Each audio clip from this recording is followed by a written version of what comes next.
브라이언 정의 도시여행 이도 저도. 안녕하세요. 팟캐스트 브라이언 정의 이도 저도 MC JJ입니다. 네, 안녕하십니까. 글로벌 커뮤니케이터 브라이언 정입니다.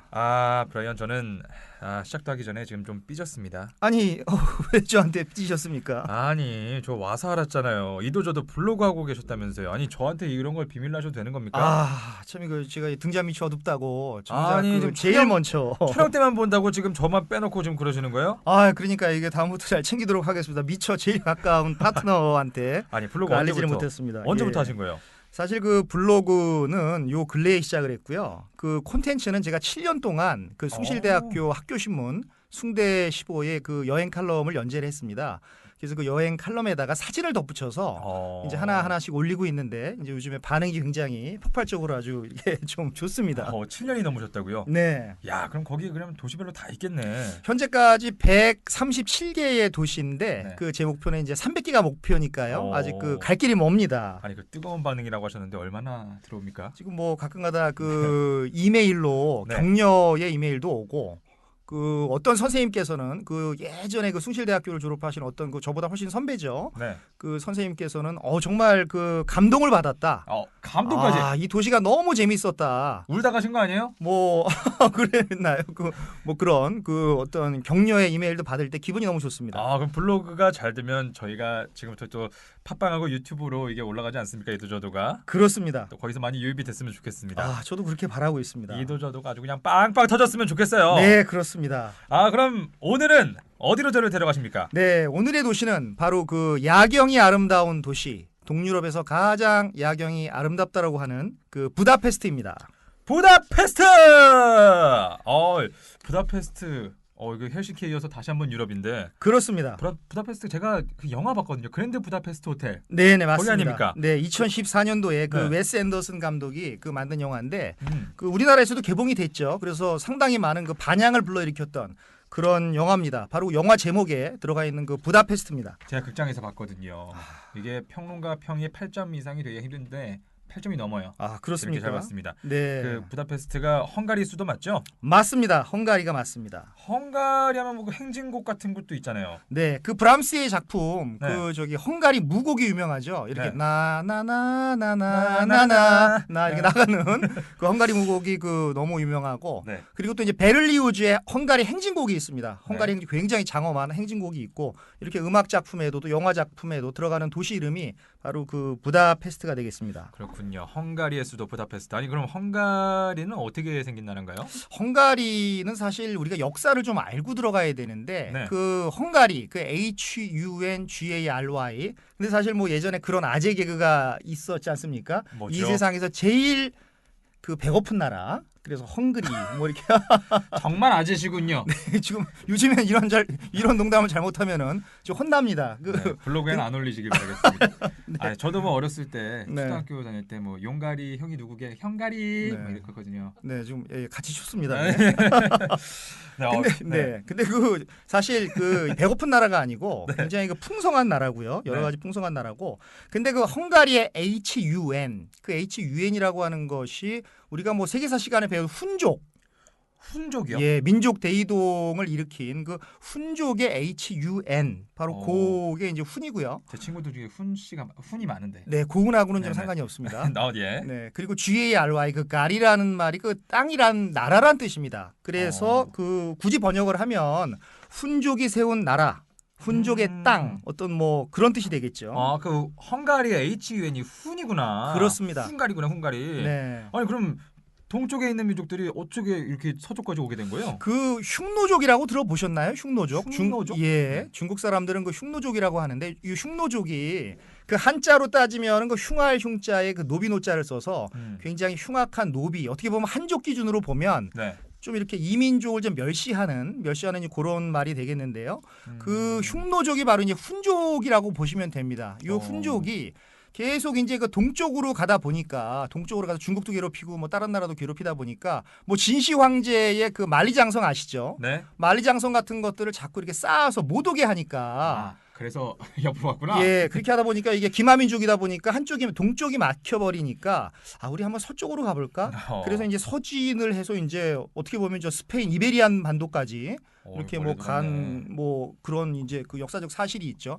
그래서 뭐 게르만족의 대이동을 그 만든 장본인이 바로 이 훈족이라고 할 수 있습니다. 아니 그럼 헝가리 사람들은 본인들이 동방민족이라고 좀 자부심을 갖고 사나요? 그렇습니다. 동방민족이라고 그 자부심이 있고요. 그런데 문제는 뭐냐 그러면 네.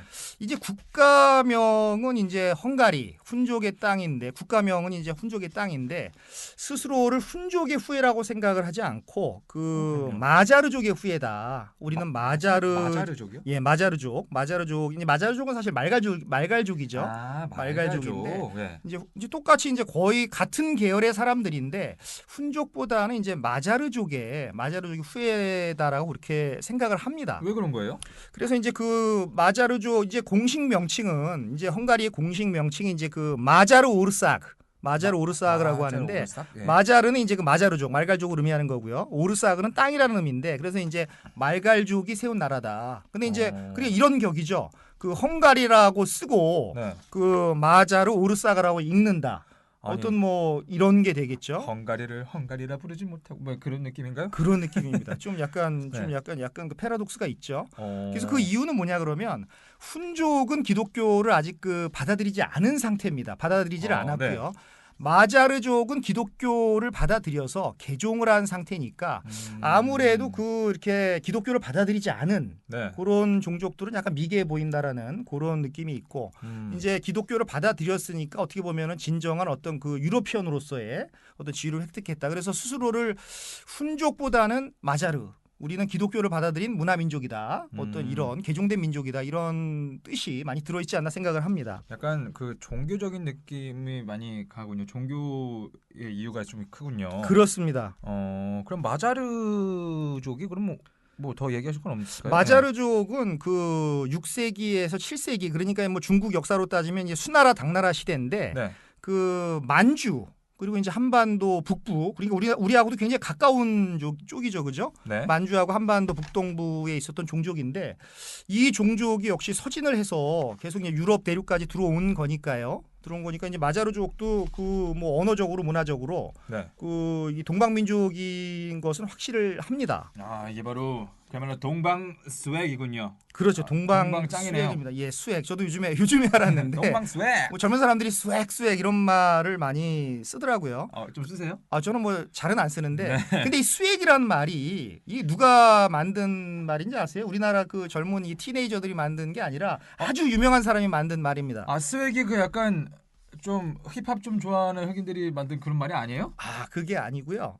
이게 스웩이라는 말은 사실 그 윌리엄 셰익스피어 세계 최고의 대문호 영국이 낳은 그 문호 대문호가 한여름밤의 꿈이라고 하는 그 희곡 작품 그 안에서 처음으로 이제 스웩이라는 말을 씁니다. 그래서 거기서 약간 잘난 체하면서 이렇게 뽐내고 거드름 피고 하는 사람들을 표현할 때 이 스웩이란 말을 썼는데 저는 모르겠습니다. 그 요즘 한국 젊은이들이 이 윌리엄 셰익스피어를 알고 스웩 하는 건지 전혀 모를 건데 아니면 뭐 그냥 막 스웩 하는 건지 그 이유는 잘 모르겠네요. 저도 그렇게 나왔다고 생각 못했습니다. 네. 아니 그러면 헝가리 역사에 대해서 들었지만 헝가리가 사실 어디에 있는 나라인지 잘 모르겠어요. 동쪽에 어디 있어요? 그 헝가리가 그 하도 이제 서진을 하면서 뭐 서진하다 보니까 다른 나라를 가다 보니까 뭐 전쟁 같은 것이 이렇게 일어나지 않았겠습니까? 뭐 약탈 좀 있고요. 그러다 보니까 그 헝가리 사람들이 하도 무서워서 그 고문원에 보면 이런 말이 많이 나온다고 합니다. 신이시여 헝가리의 화살로부터 우리를 보호해 주소서. 뭐 이런 말이 그 막 나온다라고 합니다. 그러니까 뭐 얼마나 무서웠는지 좀 상상이 좀 가시는지 모르겠습니다만요. 지금 루마니아, 뭐 폴란드, 오스트리아, 뭐 이탈리아 요쪽까지 다 장악을 했고요. 이제 지금으로 이제 예전보다는 이제 만화가 그 땅이 많이 축소가 돼서 지금 이제 감이 좀 잡히는지 모르겠지만 오스트리아 그리고 크로아티아 그리고 슬로바키아 루마니아, 우크라이나 뭐 요런 나라들하고 붙어 있어요? 예, 거의 국경을 맞대고 있고요. 그 바로 옆 나라가 또 체코입니다. 참 저는 감이 잘 안 오네요. 사실 어디든지 네. 지도를 좀 봐야 될 것 같아요. 예, 지도를 좀 보셔야 될 것 좀 같고요. 면적은 넓은 편인가요? 면적은 많이 줄었다는데. 우리 대한민국하고 거의 그 비슷하다라고 보시면 됩니다. 대한민국이 한 그 10만 그 평방 킬로미터, 10만 네. 평방 킬로미터 정도 되는데 헝가리가 93만 평방 킬로미터 정도 되니까 그 거의 뭐 남한하고 9만 3천 아니에요? 예, 그러면? 9만 3천. 9만 3천. 막 9만 3천. 숫자 헷갈립니다. 그러면은 좀 크게 차이 안 나네요. 비슷하네요. 네, 거의 뭐 비슷하다라고 보면 됩니다. 인구는요, 그럼? 인구는 근데 너무 작아서 우리의 5분의 1밖에 안 돼서 이제 약 1,000만 명밖에 안 됩니다. 왜 이렇게 조금 살지? 그러면 여기 뭐 산이 많은 건가요? 그 참 이 운이 좋게도 네. 헝가리의 그 이 산이 유럽에 이제 뭐 알프스 산도 있고 여러 가지 뭐 산이 많지 않습니까? 산이 많은데 헝가리는 이게 평평한 그 평원입니다. 평원이라서 평원이 많아요? 예, 평원이 평평한데 그래서 우리나라는 뭐 이렇게 국립공원 앞에 수식어가 무슨 산 국립공원. 그렇죠. 그렇죠. 그래서 산악국립공원이 많은데 여기는 앞에 이제 산이 안 붙고 초원이 붙어서 초원국립공원. 초원국립공원이 이렇게 굉장히 많은 그런 평평한 그런 나라입니다. 평원 이름 같은 거 뭐 없어요? 네, 그래서 그 네. 질문이 나올 줄 제가 알았는데 그 평원 이름이 그 판노니아 평원. 판노니아 평원. 예, 판노니아 평원. 그 판노니아 평원 자체는 그 한반도보다 조금 큰데 그 판노니아 평원의 알짜배기를 그 헝가리가 자리 이렇게 차지하고 있는 것이죠. 그러니까 그 평원에서 평평한 평원에서 정말 좋은 땅에 딱 이렇게 짱 박혀서 짱 박혀서 그 자리 잡고 있는 그런 나라죠. 그 평원이면은 막 뭐가 많이 뛰어다닐 것 같은데요, 막. 그렇죠. 근데 많이 뛰어다니는데 이 헝가리는 뭐 다른 뭐 말이 뛰어다니거나 양이 뛰어다닐 수 있겠지만 네.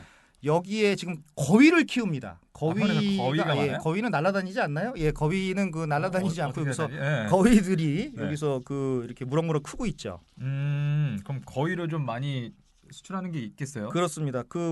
이 거위 특히 거위를 이렇게 어떻게 할까 식용으로 만들다가 보면 그 뭐가 나오겠습니까? 푸아그라. 예, 거기잖아요. 네. 푸아그라. 그 프랑스 친구한테 이거 발음하라 그랬더니 못 알아듣고 이렇게 네. 푸아그라 이렇게 막 이런 거 하는데. 좀 오버하신 것 같은데. 네네. 그래 이래 알아듣는다고요? 그래서 예, 발음이 안 됩니다. 저는 이렇게 다시 리메이크를 못하는 사람이라서요. 그러니까 뭐 우리 말로 그냥 합시다. 푸아그라. 푸아그라. 예, 푸아그라. 헝가리가 푸아그라가 유명한 거예요? 네, 전 세계 푸아그라의 그 80%를. 그래서 프랑스가 무지 좋아하는, 좋았네. 프랑스가 무지 고마워하는 나라가 헝가리인데. 그래서 이렇게 마트 같은데 가면 나중에 말씀드리겠지만 마트에 가면은 그 푸아그라 통조림. 통조림도 있어요? 네, 푸아그라 통조림이 많이 있는데. 뭐 그거는 뭐 멋있다. 나중에 뭐 여유가 되시면 사오셔도 될 것 같아요. 거위 많으면 구스다운도 많겠어요. 그렇습니다. 구스다운 생산 1위 국가입니다. 또 그래요? 네. 거위가 그렇게 많구나. 그러면 네. 구스다운이 약간 캐나다 구스 이런 거 유명한데 여기가 더 짱인가? 캐나다 구스는 뭐 제가 이런 말씀을 드리면 그 회사에서 좀 화날 것 같은데 네. 캐나다 구스는 사실 그 야생 구스거든요. 야생 구스. 기러기과의 어떤 구스라는 말이 들어가지만 네. 엄밀히 따지면 야생 기러기 쪽에 가깝고 헝가리에서 키우는 요 구스는 진짜 거위입니다. 이게 진짜다. 네, 이게 진짜입니다. 그래서 제가 캐나다 구스가 좀 비싼 이유가 아무래도 그 생산량이 좀 이렇게 없다 보니까 야생이다 보니까 좀 비싸지고 헝가리산 그 헝가리 구스는 좀 쌉니다. 그래서 우리나라에도 많이 수입이 되고 있죠. 회사 측에서 이거 들으면 화가 날까요? 제 팟빵을 좀 화가 난다라고 하는 것은 제 팟빵을 듣는다는 얘기니까 좀 화가 났으면 좋겠습니다. 좋겠네요. 그래서 그럼 헝가리 그 보면은 아까 판노니아? 네, 판노니아. 그건 무슨 뜻이에요? 판노니아가 평원? 그 평원이라고 제가 말씀을 드렸는데 판노니아는 그 물이 있는 땅. 다시 말해서 축축한 땅 그런 뜻입니다. 축축한 땅. 예. 그럼 물이 많겠네. 물이 거기에. 많습니다. 많은 이제 그 강의 지류가 이렇게 대표적인 게 도나우 강이고요. 그 강의 도나우 강 오늘 말씀드릴 부다페스트 하면서 말씀드릴 그 도나우 강인데 여러 가지 지류가 있고 네. 그 땅이 축축한 땅이기 때문에 뭐가 많을 것 같으세요? 물이 많잖아요. 물. 예, 물. 근데 그 물이 그냥 물이 아니고 뜨거운 물이 나옵니다. 뜨거운 물이 펄펄 나와요. 혹시 그럼 온천? 온천입니다. 헝가리도 온천 유명한가요? 네, 핀란드는 사우나가 많은데. 그러게 뜨거운 걸 되게 좋아하네. 네, 유럽 뜨거운 걸 사람들이. 좋아합니다. 이 사람들은 그 온천이 많아서 네. 헝가리의 전 국토의 그 3분의 2가 온천 개발 가능 지역이라고 하고요. 그러니까 뭐 이렇게 호수를 꽂으면 물이 나온다고 보는 거죠. 그래서 이제 지금까지 개발된 온천이 그 1,000여 개가 되고 네. 그리고 부다페스트에서도 한 100여 개 지금 크고 작은 온천이 그 성황리에 영업을 하고 있습니다. 오, 이거네. 아니 그럼 강도 많아요? 강이 있습니다. 아까 뭐 무슨 강이라고 하셨죠? 예, 그 도나우강입니다. 도나우강. 그런 게 많이 이게 도나강이 뭐 큰 강인가? 도나우강이 처음 들어봐요. 그 뭐 다뉴브강이라는 건 들어보셨어요? 다뉴브강? 많은 사람들이 그 다뉴브강 다뉴브강은 이름은 들어본 것 예, 같은데. 뭐 들어본 것 같으시죠? 다뉴브강하고 도나우강하고 좀 다른 걸로 생각을 하는데 다뉴브강하고 도나우강하고 발음도 어렵네요. 그 다뉴브강하고 도나우강하고 사실 같은 강이죠. 영어로는 다뉴브강이고 독일 말로는 이제 그 이제 도나우강이라고 하고 헝가리 사람들이 이걸 줄여서 두나강이라고 합니다. 두나. 두나강. 예, 우리나라에 두나라는 이름도 있죠. 네. 그 저기 두나강이라고 하는데 편의상 이게 두나강 그러면 좀 사람 이름 부르는 것 같으니까 많은 사람들이 동의하는 그 도나우강이라고 하시죠. 도나우강이 있는데 그 길이가 무려 네. 2,860km나 됩니다. 오, 엄청 기네. 네, 유럽에서 두 번째로 긴 강입니다. 아니 그럼 첫 번째가 대체 얼마나 길길래? 첫 번째 긴 강은 러시아에 있는 볼가강인데, 볼가강. 네, 볼가강입니다. 역시 약간 러시아스럽죠, 볼가, 아, 볼가, 그러네요. 볼가. 네. 네, 볼가강인데 3,690km인데 그 도나우강하고 볼가강하고 차이는 뭐냐 그러면 길이도 차이가 나지만 네. 볼가강은 러시아에서 시작을 해서 러시아 도시를 굽이 돌아서 그 카스피해로 빠져나가고요. 네.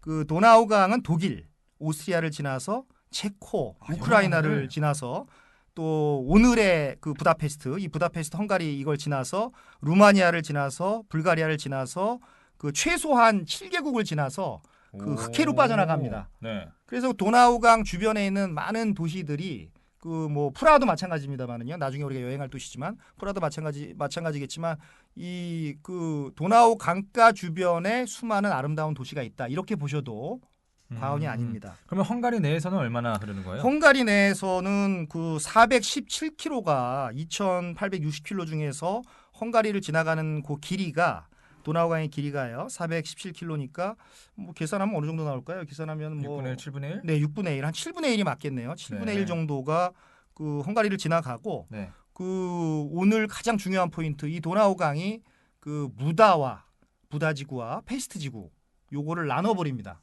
부다랑 페스트가 다른데요? 부다페스트가? 네, 부다라는 합쳐져야 도시가 따로 되는구나. 있었고 예, 페스트라는 도시가 따로 있어서 요게 이제 각자 따로 놀던 도시였는데 약간 강남 강북 하듯이 그렇습니다. 정확히 보셨습니다. 그래서 요 부다지구와 페스트 지구를 합쳐서 네. 약간 도시 이름이 길죠. 부다페스트가 된 거죠. 그럼 뒤에서 그 얘기 좀 해보고 헝가리 자랑할 만한 게 또 있나요? 헝가리 하면은 네. 이 많은 분들이 그 동방에서 왔으니까 그 이렇게 좀 뭐 좀 마이너한 국가가 아닌가. 그러니까요. 유럽에서 좀 약간 마이너 생생해요. 국가가 네. 아닌가 이렇게 생각을 하는데 절대 그렇지 않고요. 제가 뭐 한번 읊어보겠습니다. 네. 한번 그 헝가리의 그 이렇게 어떤 기록들을 볼펜을 최초로 개발한 나라입니다. 오메나 지금 들고 있는데 예, 바로 이 볼펜. 볼펜. 예, 헝가리에서 만들었어요. 그렇습니다. 이 라슬로 비로라고 하는 사람이 볼펜을 개발을 했고요. 라슬로 비로. 네. 그리고 유럽 대륙 최초의 그 지하철이 바로 헝가리 지하철입니다. 유럽 대륙 물론 영국까지 포함을 하면 근데 네. 영국은 섬나라기 포함. 때문에 예, 아. 영국은 섬나라기 대륙 때문에 이제 제외하는구나. 약간 그 좀 그렇고요. 유럽 대륙 차원에서는 그 최초로 지하철을 가진 나라가 헝가리가. 헝가리입니다. 그럼 세계 최초의 제철은 뭐예요? 세계 최초는 역시 그 세계 최초는 영국의 언더그라운드라고 하죠. 우리가 거기는 서브웨이라고 하지 않고 영국은 언더그라운드라고 하는데 네.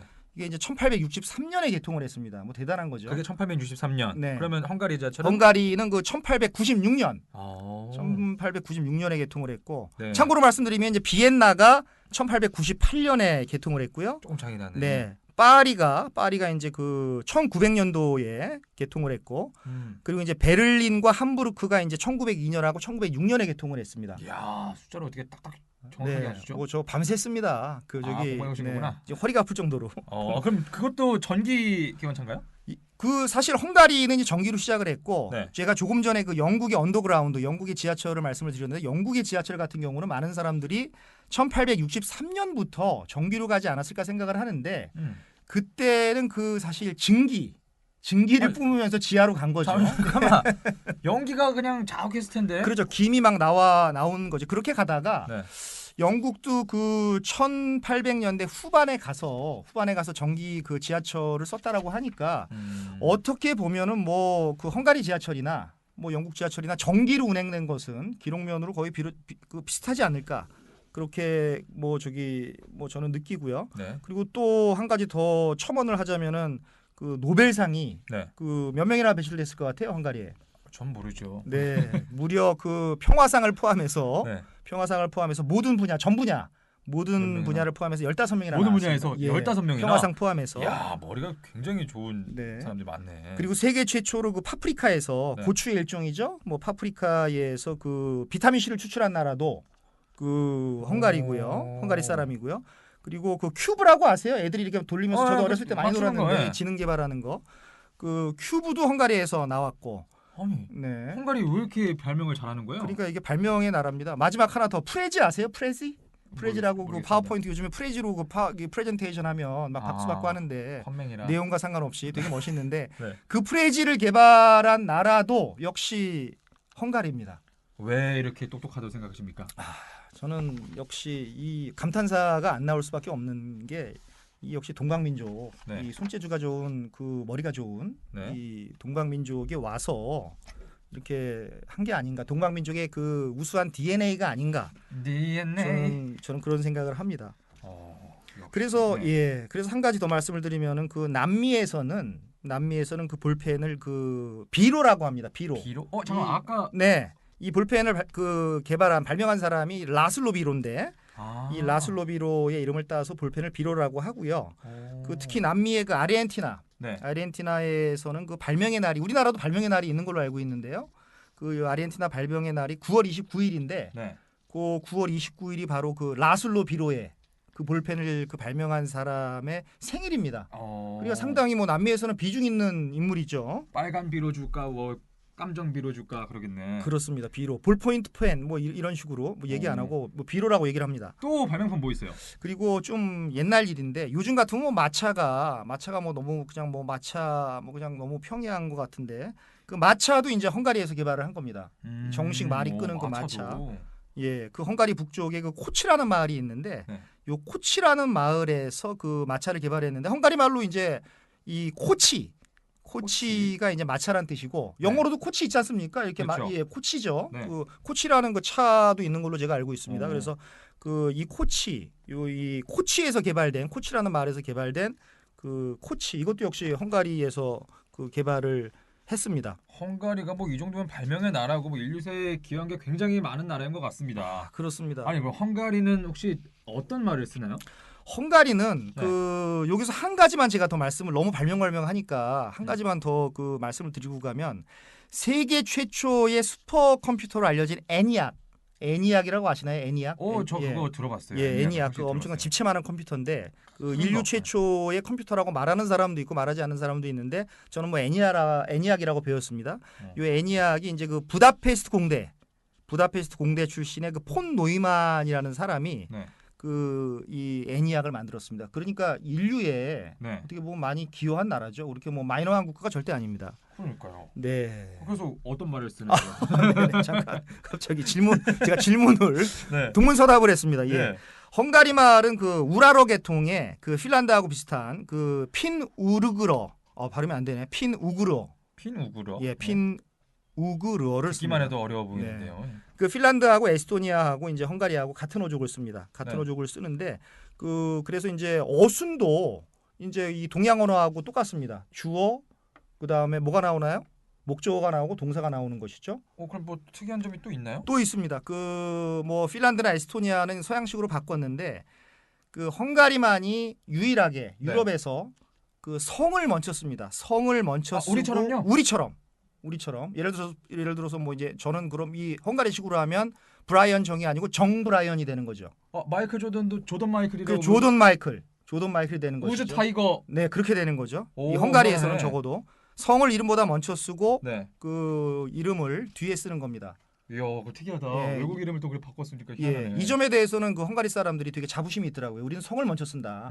우리는 아버지로부터 받은 성을 먼저 쓴다라고 하고 또 하나 재밌는 게 있습니다. 네. 그 주소 체계. 네. 헝가리의 주소 체계는 그 우리나라와 같이 그 뭐 우리나라 뭐 큰 거 먼저 나오잖아요. 서울시, 그다음에 용산구, 아, 우리랑 똑같이 하는구나. 예, 그다음 원효로동 몇 번지 이렇게 나오잖아요. 근데 서양식의 주소 체제라고 하는 것이 원래 뭐 아파트, 그다음에 사는 디스트릭트, 그다음에 시티, 나라 이렇게 나오는데 그 이 주소 체계도 이 동양하고 같습니다.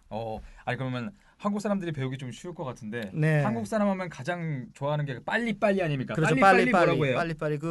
헝가리 사람들이 그 제일 많이 쓰고 네. 헝가리에 간 외국 사람들이 제일 많이 쓴다. 가장 빨리 그 배운다라고 하는 교산. 빨리빨리가 예, 교산입니다. 교산.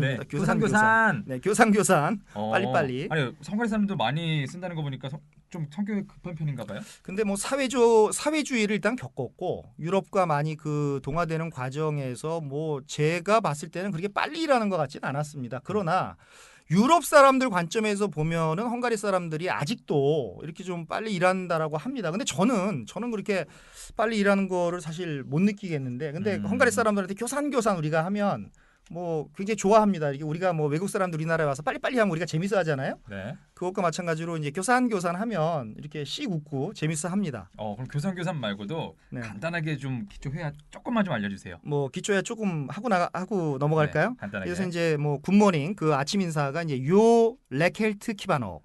요 레켈트 키바노. 예, 요 그럼 뭐 약간 생각나는 거 없으세요? 뭐 안녕하세요. 예, 뭐 이 흑인들이 요. 흑인들이 많이 쓰는 그 뭐 인사 같은데 네. 그 요는 아니고 요 너폿 키바노기 점심 인사고 요. 저녁 인사는 요 애슈tit 키바노. 아니 요가 무슨 뜻인데요? 요가 이제 좋다. 뭐 우리가 지난번에 아하. 했던 헬싱키의 뭐 휘바 뭐 이런 뜻. 요. 예, 그런 분위기고요. 네. 그리고 발음이 좀 어려운데 감사합니다가 이렇게 어려운 거 제가 처음 봤습니다. 이제 감사합니다는 다 쉬운데 헝가리의 감사합니다는 그 쾌쉐넴. 예, 쾌쉐넴. 어렵네. 예. 미안하다는요. 그리고 미안하다는 그 보차넛.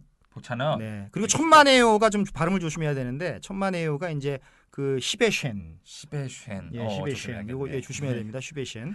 그리고 이제 예스가 이제 이겐이 되겠고요. 네. 그리고 12월이니까. 네. 그 아니오가 이제 냄.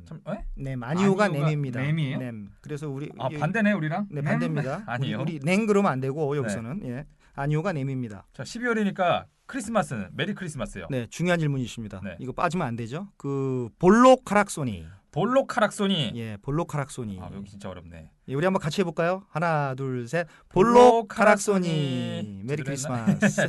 자, 그러면 교산 바로바로 부다페스트로 떠나보겠습니다.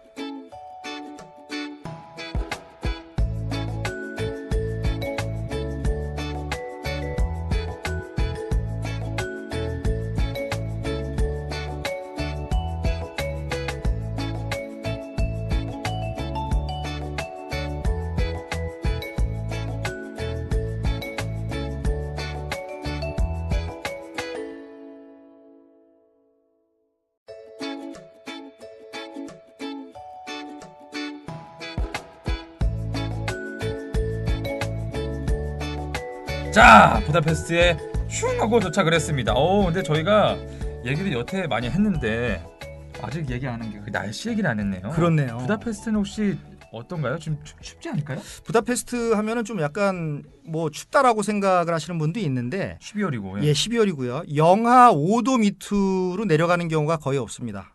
그리고 여름에도 그 뭐 30도 이상으로 넘어 이렇게 올라가는 그런 게 없고 덥지도 않고. 예, 연평균 기온이 한 10.8도 되니까요. 10.8도 좋네. 되니까 그 물론 기상이변이 와서 막 폭염이 오고 뭐 이러는 건 어쩔 수 없고 네. 연평균 기온이 한 10.8도 되니까 그 여행 가기에는 정말 좋은 그런 그 도시라고 할 수가 있습니다. 비는 많이 안 오나요?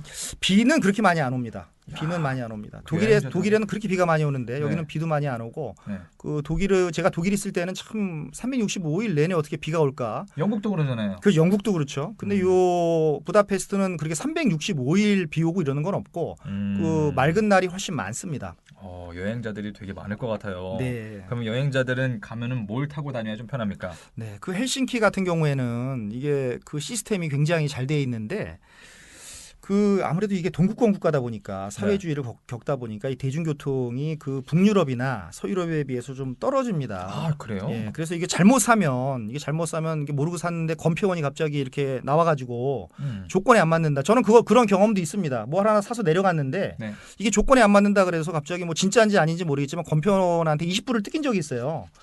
예, 그래서 당하신 건데요. 예, 그거? 그 옛날 일인데요. 옛날 네. 일인데 그 뭐 지금 그런 사기꾼도 있으니까 좀 조심하셔야 되는데 그래서 저는 이렇게 매번 한 번 사는 그런 거보다는 역시 그 패스 이렇게 1일권, 할권, 예, 3일권, 뭐 이렇게 7일권 그래서 그런 것들을 사서 다니는 게 좀 안전하다. 버스, 지하철 이런 거 다요? 그렇습니다. 버스, 지하철 둘 다 이렇게 그 패스로 이용을 할 수가 있습니다. 근데 그럼 네. 예, 근데 어쨌든 이렇게 지난번에도 말씀드렸듯이 이렇게 그 인도싱 하는 거, 뭐 지하철이나 버스를 타서 찰칵 그 표를 찍는 거, 그게 제일 중요합니다. 그 인도스를 안 하면 부정승차로 역시 간주가 돼서 벌금을 내게 됩니다. 그런 건 안 다녀요. 전에 얘기했던 뭐 트램 뭐 그런 것들? 아, 트램도 쓸 수가 있습니다. 아 같이 예, 하는 거예요? 예, 패스를 사시면.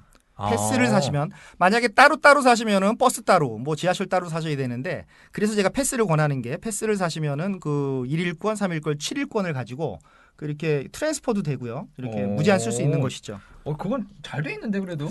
뭐 잘 돼 있는 건가요? 예. 네. 얼마예요 가격은? 그래서 1일권은 이제 우리나라 돈으로 그 6,500원, 1,650 포린트고요. 3일권은 이제 3,950 포린트 그리고 15,500원 정도 되고 7일권이 그 4,800 포린트 그게 네. 한 19,000원 정도 됩니다. 지금 1포린트가 한 4원 정도 되니까 네. 1,000포린트를 1,000원이라고 보시면 됩니다. 오. 그 정도 1,000포린트가 한 4,000원. 1,000포린트가 4,000원. 제가 계산을 잘못했나요? 예, 그러니까 1포린트가 4원, 그리고 1,000포린트가 4,000원. 그렇게 보시면 됩니다. 가격이 괜찮네요. 네, 가격이 예, 괜찮습니다. 제가 듣기로는 그 헝가리가 그 약간 물가가 저렴한 편이라고 하던데 네, 맞나요? 저렴한 편이죠. 다른 유럽 국가에 비해서는 상당히 네. 저렴합니다. 아니 그럼 그 어디서 사야 되는 거예요? 그 1일권 이런 거는? 그 일권 같은 경우에는 신문 키오스크라고 하는 신문 가판대나 네. 뭐 지하철역에서도 팔고 지하철역에 밴딩 머신이 있습니다. 밴딩 머신에서 이렇게 구입할 수가 있고요. 역시 중요한 것은 그 이렇게 개찰기에 찍어야 된다. 아까 말씀하신. 예. 그리고 헬싱키와 다른 것은 그 차내에서는 구매가 안 된다. 차내에서는 구매가 안 되니까 항상 미리 사서 들어가야 되고 그 개찰기에 찍지 않으면 부정승차로 간주가 된다. 그게 가장 그럼 좋습니다. 부정승차 안 하고 아주 정직하게 딱 타고 가서 네. 어디로 먼저 가야 됩니까? 부다페스트 하면은 제일 먼저 1순위로 봐야 될 것이 어떻게 보면은 부다페스트의 존재 이유라고도 할 수 있는데요. 세체니 다리. 세체니 다리? 네, 세체니 다리를 꼭 봐야 됩니다. 이것은 역사적인 의미도 깊고 네. 미학적으로도 너무 아름답고 그래서 이 세체니 다리는 꼭 봐야 돼요. 요거는 직접 걸어서 건너보는 게 가장 좋고 아니면 주변에서 낮에 한번 보고 밤에 한번 보고 밤낮으로 다 보는 게 좋습니다. 예. 아니 중요한 다리라고 하니까 아까 말씀하신 그 무슨 강이었죠? 도나우강?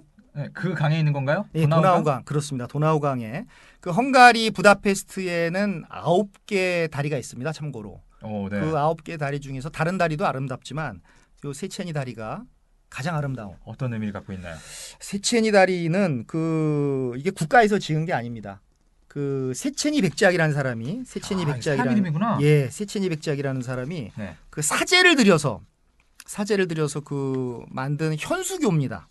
현수교가 뭐예요? 현수교가 그러니까 우리 한강 다리 중에서 현수교가 있나요? 이렇게 케이블이 다리의 기둥을 이렇게 뭐라 그러나요? 다리의 기둥을 딱 잡고 있는 것. 그래서 뭐 인천대교라든가 뭐 그런 다리가 있죠. 제일 유명한 게 미국의 골든 게이트 브릿지, 금문교라고 하는 것. 금문교라고 하는 거. 그러니까 이 케이블을 연결을 해서 그 케이블이 다리의 기둥을 지지하는 그런 다리인데 이 세체니 다리가 건설 당시에는 1849년에 완성이 됐는데 이 1849년 당시에는 런던에 있는 그 타워 브릿지 다음으로 길고 아름다운 긴 다리, 긴 현수교로 기록이 되고 있습니다. 어디랑 어디가 연결이 된 건가요? 그래서 그 부다 지구와 페스트 지구가 이 세체니 다리를 통해서 연결이 되는 것이죠. 부다페스트가 부다랑 페스트예요? 네, 부다페스트입니다. 부다와 페스트. 나눠져 있었어요? 네, 나눠져 있었습니다. 이게 이어져서 부다페스트구나. 네, 이어져서 부다페스트입니다. 오. 그래서 세체니 다리를 통해서 이 부다 지구와 세첸이 그 저기 부다 지구와 페스트 지구가 네. 세첸이 다리를 통해서 연결이 되는 것이죠. 그러면 그 세첸이라는 분이 직접 지은 건가요, 그게? 네, 세첸이 이슈트반 처음부터? 백작이라는 사람이 네. 이분이 사비를 들여서 그 스코틀랜드 사람입니다. 설계 기사 그 윌리엄 클라크라는 사람이 그래서 누구한테 있었고, 맡긴 거죠? 네, 맡긴 겁니다. 그렇죠. 돈은 되고요. 그리고 그 건축가 아담 클라크. 아담 클라크. 예, 그래서 둘 사람 다 이제 윌리엄 클라크, 아담 클라크래서 뭐 사촌 관계인지 뭐 친형제인지 그건 잘 모르겠습니다만 두 분 다 클라크고요. 어쨌든 간에. 네. 그래서 이 윌리엄 클라크하고 아담 클라크를 초빙을 해서 그 건설을 했는데 요 아담 클라크란 사람, 요 윌리엄 클라크란 사람은 조금 전에 제가 말씀드렸던 런던의 타워 브릿지를 그 성공적으로 건설한 사람들입니다. 그러니까 그것을 알고 세첸이 백작이 초빙을 했겠죠. 세계 최고의 현수교를 만든 사람이니까 거기까지. 예, 요 내 돈을 들여서 하는 거니까 좀 인지도 있는 사람을 불러서 해야 되지 않겠느냐. 그래서 요 두 사람을 불러서 건설한 다리가 세첸이 다리입니다. 아니 그러면 아마 그 클라크 이름 때문에 시간을 잘 지켜가지고 네. 그래서 잘 만든 게 아닐까. 클라크니까. 좀 썰렁한데요. 그 클록하고 그 클라크하고 네네. 아니 아까 아재 개그는 재밌다고 하시고 저는 네. 요걸로 피장파장 하시죠. 퉁치시죠, 이걸로. 알겠습니다. 이걸로 퉁치시죠. 아니 그럼 부다랑 네. 페스트 네. 나눠져 있다고 하셨는데 네. 부다랑 페스트가 뭐가 좀 사이가 안 좋았나요? 많이 안 좋았죠. 많이 안 좋다라기보다도 네. 부다 사람들은 그 귀족들, 이 부호들 이런 사람들이 그 부자가 그 부자입니까? 이것도 또 다른 두 번째 아재 개그인가요? 이거 좀 약간 좀 썰렁한데 예. 그 부자 혹시 부다가 석가모니랑 관계 있습니까? 석가모니하고 전혀 관계가 없습니다. 석가모니하고 네, 전혀 그럼 관계가 알겠습니다. 없고 예. 요 부다 지구가 이제 귀족과 이제 그 부호들 돈 많은 사람들의 영역이었고요. 그 지역이었고 네. 그 낮은 지대였던 페스트 지구는 좀 낮은 지대인데 그 부다 지구는 약간 높고 페스트 지구는 좀 낮은 데에 있는데 이쪽은 이제 그 상인들, 서민들 이런 사람들이 있었습니다. 그러니까 한번 생각해 보십시오. 그 약간 뭐 이런 왕족, 귀족들하고 뭐 상인, 뭐 이렇게 뭐 보통 사람들 좀 어울릴 수가 없었겠죠. 역시. 그래서 서로 이렇게 네. 밥먹을 하고 그러다가 네. 서로 이제 뭐 누구 어디 출신 밥먹을 하다가 그 세첸이 다리를 통해서 서로 왕래를 그 하게 된 거죠. 역시 나눠져 있었던 이유도 있네요. 네. 그럼 우리 부다페스트 중에 어디로 먼저 갈까요? 부다 지구 먼저 가볼까요? 네, 그 전에 제가 하나를 더 말씀을 드리겠습니다. 그 세첸이 다리 입구에 네. 그 사자가 있습니다. 사자상, 예, 아주 네. 멋진 그 사자 석상이 있는데 요 사자상에 그 혀가 없어요. 사자의 혀가. 왜 그러죠? 예, 사자의 혀가 없습니다. 그래서 어떤 사람들은 그 이 조각가가 좀 실수를 한 게 아니냐. 나중에 피곤하고 그래서 실수를 한 게 아니냐. 아니면은 그 네. 혀가 없으니까 네. 이제 고기를 못 먹지 않습니까? 혀가 없으니까 맛을 못 느끼니까요. 네. 그래서 그 혀를 뺀 게 서로 싸우지 말아라. 고기를 갖고 싸우지 말고 부다하고 그 페스트하고 좀 이렇게 사이좋게 지내라. 라는 이제 그런 의미로 혀를 근데 저는 모르겠습니다. 좀 멀리서 봐서 이렇게 가까이서 가서도 봤는데 혀가 있는지 없는지 잘 모르겠습니다만 많은 사람들이 혀가 없다라고 얘기를 해서 또 없는 이유가 확실히 뭔진 모르시고 네. 근데 그게 뭐 설이 분분하니까요. 그게 네. 조각가의 실수인 건지 싸우지 말라라는 그런 의미인 건지 의미를 담은 걸로 하죠. 예, 의미를 담은 걸로. 자, 그럼 부다에서는 어떤 걸 먼저 봐야 될까요? 부다에서는 그 역시 그 왕궁입니다. 우리가 그 부다 지구는 그 제가 조금 전에 왕족, 귀족, 부호가 산다라고 했는데 네. 그 왕궁 언덕이라고 하는데 이 왕궁 언덕이 약간 착시 현상이 벌어져 가지고 해발이 한 뭐 200m 정도밖에 안 되는데 왕궁이 있어서 그런지 모르겠지만 상당히 높아 보여요. 근데 이 왕궁 언덕에 여기 올라가면 거의 뭐 모든 그 부다 지구에 있는 모든 관광 명소가 다 있다라고 해도 과언이 아닐 정도로 네. 그 부다 지구에 많은 관광 명소가 몰려 있습니다. 어떤 거요? 제일 처음에 네. 소개드릴 것은 그 마차시 성당입니다. 마차시 성당. 네. 이것도 사람 이름인 것 같은데요? 마차시 그렇습니다. 마차시 1세가 네. 1458년부터 1490년까지 집권을 했는데 이분이 그 굉장히 위대한 왕입니다. 그래서 위대한 왕인데 요 성당에서 결혼을 2번을 했고요. 성당에서만. 예. 그리고 요 마차시 성당에서는 역대 헝가리 왕의 대관식은 다 여기서만 열립니다. 다른 아름다운 건물도 있지만 여기서만 그 이렇게 열리는데 네. 이게 원래 이름은 그 마차시 성당이 아니었는데 성모 마리아 성당이었습니다. 원래 이름은 성모 마리아 성당이었는데요. 네. 마차시라는 요 왕께서 그걸 증축이라 그러나요? 개축이라고 하나요? 성당의 앞쪽에 88m가 되는 더 뭘 올렸구나. 예, 올렸습니다. 88m가 되는 첨탑을 이렇게 쫙 올렸습니다. 올리면서부터 이제 그 성모 마리아 대성당이 아니라 마차시 성당으로 불리게 됐죠. 아 그럼 그걸 처음에 만들어졌던 거에 또 올리면 네. 약간 좀 튈 것 같은데요? 그렇습니다. 잘 어울리나? 예? 그 뭐 어울리는 듯 안 어울리는 듯 뭐 약간 그런 분위기인 것 같아요. 어떤 분은 굉장히 어색하다라고 보는 분들도 있고 네. 좀 그렇습니다. 여기 이게 참 이게 형식이 네. 여기 보면은 뭐 이 맨 처음에 벨라 4세라는 사람은 이제 로마네스크로 건축을 했는데 그 마차시 1세가 그 첨탑을 세우면서 고딕 양식으로 바꾸고 또 그 오스만 투르크가 와서는 이게 또 이렇게 그 모스크로 또 됐다가 17세기에는 카톨릭 성당으로 왔다가 또 이제 네오 고딕 양식으로 이렇게 개축이 되는 그래서 왕조와 지배자가 바뀌면서 건물의 디자인과 운명도 바뀌는 좀 약간 재미있는 그런 그 역사적인 성당이라고 할 수가 있습니다. 성당을 가만두질 않았네. 그렇습니다. 그럼 돈 들어가죠? 아, 당연히 돈 내야 됩니다. 얼마입니까? 그 1,500포인트 우리나라 돈으로 지금 좀 올랐다라고 누가 그러는데 제가 갔을 때는 1,500포인트였거든요. 우리나라 돈으로 한 6,000원. 6,000원 정도. 괜찮네요. 네, 6,000원 한번 정도면은 봐야겠네. 뭐 그렇게 괜찮습니다. 자 그럼 마차시 성당 다음으로는 뭐 소개해 주실 건가요? 그 어부의 요새가 있습니다. 요새요? 예, 어부의 요새. 그건 또 뭐지? 어부의 요새. 거기 요새 갑자기 왜 나오지? 예, 거기서 요새가 나와서 웬 요새냐? 네. 마차이 성당에서 100m 정도 가면 그 요새가 나오는데 이 아주 아름다운 그 건축물입니다. 그래서 꽃갈모자 같은 스타일의 7개 탑이 있는데 요 7개 탑이 이제 많은 사람들이 마자르 7부족을 상징을 한다.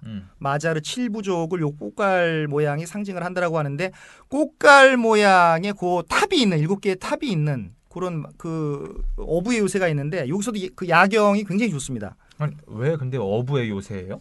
그래서 여기 바다도 없는데 왜 그러니까. 어부라고 왜 어부가 있는가 네. 생각을 하시는 분들도 있는데 그래서 여기도 많은 설이 있습니다. 역사는 다 사실 스토리텔링이 아니겠습니까? 그래서 어떤 사람은 그 어부들이 요 도나우강을 건너서 요 왕궁으로 올라오려고 하는 적을 돌아가면서 감시를 했다. 그래서 그 어부의 요새라고 하는 사람도 있고 네. 어떤 사람은 여기에 어시장이 있었다. 어시장이 있어서 어부의 요새라고 하는데 또 이 역사라고 하는 것은 또 아름다운 방향으로 쓰여지는 거 아니겠습니까? 아름다운 방향으로 쓰여지는 스토리텔링인데 뭐 그러다 보니까 좀 애국심 어부들이 좀 이렇게 그 적을 막기 위해서 만든 요새라고 하는 게 낫지 않을까요? 그러니까 그런 걸로 하죠. 네, 그게 앞쪽이 더 나은 것 같아요. 네. 어시장보다는. 그렇습니다. 아, 여기도 입장료 있겠어요. 입장료 당연히 있고요. 얼마입니까? 그 700포인트를 내야 되고요. 우리나라 돈으로 한 3,000원이 조금 안 되는 돈 같은데 700포인트 오. 내야 되고. 네. 근데 한 가지 팁이 있습니다. 뭐죠? 그 오후 7시 이후에는 그 무료입니다. 저렴한 데다가 또 저녁엔 무료고. 예, 그거 지키시는 분들도 퇴근을 해야 되기 때문에 어. 그 7시 이후에는 무료죠. 그래서 저녁에 관람하는 것도 괜찮습니다. 근데 3,000원 정도면 뭐 낮에 가도 될 것 같아요. 그렇습니다. 그 뭐 투자해야죠. 포인트라는 말이 되게 네. 저는 좋은 것 같아요. 약간 포인트 네. 되게 쉬워가지고 몇 포인트 하는 것 같아서. 네, 포인트. 포인트. 네. 그럼 다음은 뭘 보여주실 건가요? 다음은 그 갤레르트 언덕입니다. 갤레르트. 예. 저 헝가리 검색했을 때 제일 먼저 이게 나오던데. 그렇습니다. 갤레르트 언덕. 이거 뭐예요? 그 유럽 3대 야경, 그러니까 뭐 3대 야경, 4대 야경, 5대 야경이 있는데 많은 사람들이 유럽 3대 야경으로 이제 그 뽑는 분들이 많은 곳인데요. 오. 그래서 그 유럽 3대 야경은 뭐 어딘지 아세요? 되게 지금 말투가 되게 깔보는 듯한 질문이신 것 같아요. 아세요? 예, 모릅니다. 제가 몰라요. 네, 아세요? 좀 약간 좀 네. 해야 되겠네요. 몰라요. 그 3대 야경이 그 뽕네프의 다리가 있는 파리 세느강 야경. 아, 예. 그리고 체코의 프라하 야경. 프라하 야경도. 그리고 바로 우리가 지금 여기 서 있는 그 부다페스트의 갤레르트 언덕 야경. 요게 그 유럽 3대 야경입니다.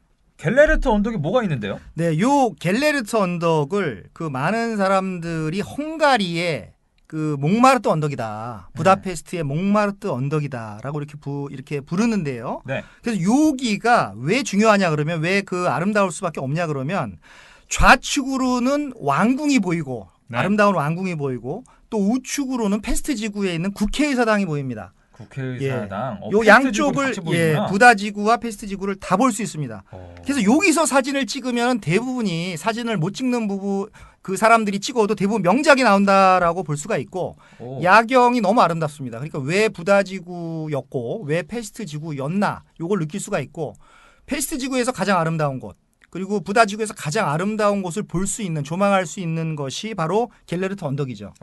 그러면 제가 찍어도 잘 나오겠네요. 제가 유명한 똥손이거든요. 아, 뭘 찍어도 이상하게 나와요. 여기는 잘 나옵니다. 무조건 워낙 피사체가 좋아서 손이 흔들려도요. 덜덜덜 떨리는데 잘. 흔들리면은 그거 좀 보정하셔가지고 예. 일부러 연출이다 이렇게 하시면 될 것 같습니다. 그러면 이 갤레르트 언덕의 이름도 혹시 갤레르트도 이름인가요? 이름입니다. 정확히 보셨습니다. 그럴 것 같아요. 예. 갤레르트인데 누구죠? 원래는 이 케렌 언덕이었는데 원래 명칭은 케렌 언덕이었는데 케렌. 이게 켈레르트라는 선교사가 맨 처음에 이제 제가 아까 말씀드렸듯이 이제 훈족 당시에 네. 그 이제 기독교를 받아들이기 전에 그때 이제 그때는 훈족이었지 않습니까? 네. 근데 이렇게 모든 종교를 받아들일 때는 좀 저항이 좀 있죠. 모든 종교 우리나라도 마찬가지였고요. 막 이렇게 절두상 같은 데 가면은 막 사람 죽이고 그러지 않았습니까? 느낌이 좋지 않은데요. 네. 그래서 갤레르트라는 사람이 헝가리의 기독교를 전파하러 왔다가 기독교 포교를 반대하는 그 폭도들한테 이렇게 생포가 됐습니다. 네. 생포가 됐는데 이 폭도들이 이 사람들이 그냥 이 사람을 그냥 죽여버리는 게 아니고 와인통에 집어넣어서 이렇게 못으로 밀봉을 해가지고 못으로 밀봉을 했을 때 얼마나 뭐 이렇게 살이 막 뚫리고 그랬겠죠. 아이고. 밀봉을 해가지고 그냥 도나우강에다 그냥 버려버린 겁니다. 그 안에서 고통을 받다가 그냥 죽어라. 그렇게 그냥. 그렇게 못을 박아서 이렇게 죽어라라고 버렸는데 그래서 이제 아. 그 밀봉된 요 갤레르트 선교사가 와인통에 들어가서 밀봉이 된 언덕이 바로 요 갤레르트 언덕입니다. 어떻게 보면 좀 슬픈 역사가 있죠. 그러니까요. 아름다운 언덕이 좀 숨겨진 그 이야기가 좀 소름 끼치기도 잔인하네요. 네. 그래서 갤레르트는 헝가리 최초의 이제 순교자가 됐고요. 그리고 갤레르트를 기독교를 받아들인 이후에 이 사람의 순교를 기리기 위해서 그 동상을 만들어서 그 세웠는데 이 동상을 만든 사람이 그 유명한 헝가리가 나온 세계적인 건축가 중에 한 명. 건축학과 학생들은 다 압니다. 그 지그몬드 슈트로볼이라고 하는 그 건축가가 있는데 그 사람이 만든 겁니다. 굉장히 의미가 있습니다. 저는 모릅니다.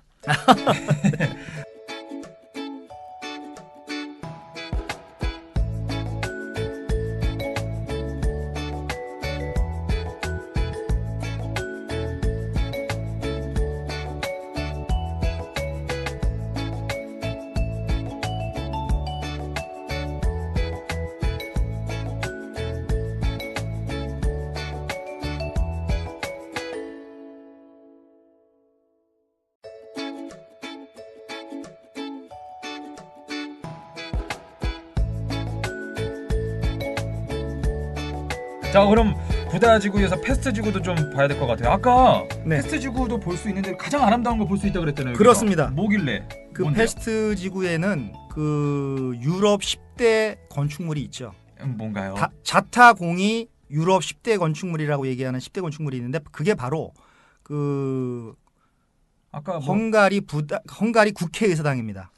아까 말씀하신 국회의사당이 세계 10대 건축물이라. 그렇죠. 유럽 10대 건축물. 유럽 아니 세계입니다 여기서. 유럽입니다. 예, 유럽. 아니 어떻길래 그래? 국회의사당이 우리나라에도 있잖아요. 우리나라 국회의사당은 태권브이 막 태권브이 숨겨져 있잖아요. 네, 태권브이가 나오는 그런 데인데 여기 진짜 태권브이는 있는 거 맞죠, 안 나오고. 예.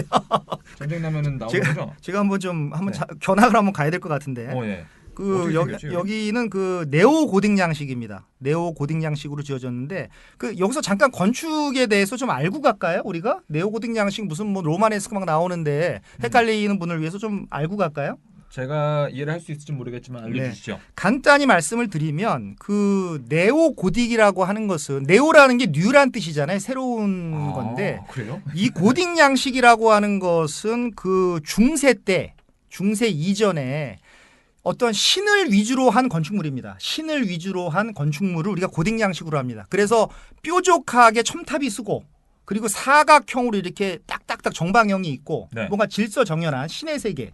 근데 네오가 붙었으니까 그 고딕 양식을 현대적으로 다시 완전히 이제 재편한 건 아니고 새로운 방식으로 중세에 있는 고딕 양식의 가치를 다시 19세기에 가져온 것. 그게 이제 네오 고딕 양식인 것이고요. 어떻게 보면 신의 세계를 다루는 건축물이고 그 또 하나 뭐가 있었죠? 우리 뭐가 하나 있었습니까? 르네상스. 르네상스 방식이라고 하는 것은 글자 그대로 르네상스는 그 인본주의입니다. 인간이죠, 인간. 인간 위주로 인간 지어졌기 위주, 때문에 이렇게 그렇죠. 첨탑이 있고 이런 게 아니라 우리가 흔히 보는 돔이 있습니다. 둥글고 음. 곡선이 있고 네. 부드럽고 있고 부드러운 게 있고 사각형이 아니라 원형이 있고 네. 그래서 르네상스 양식은 인간 위주의 건축물이라고 보시면 되고 그럼 여기는 탑이 그렇죠. 여기는 이제 그 탑이 있습니다. 나중에 개축이 되면서 약간 다른 양식도 들어왔는데 네오 고딕 양식이니까 되게 삐죽삐죽하고 네. 막 그렇습니다. 그래서 그 천장에 지붕에 365개의 뾰족한 첨탑이 있는 게 특징이죠. 엄청난 위용을 자랑할 것 같은데요. 그렇습니다. 365개의 첨탑. 네.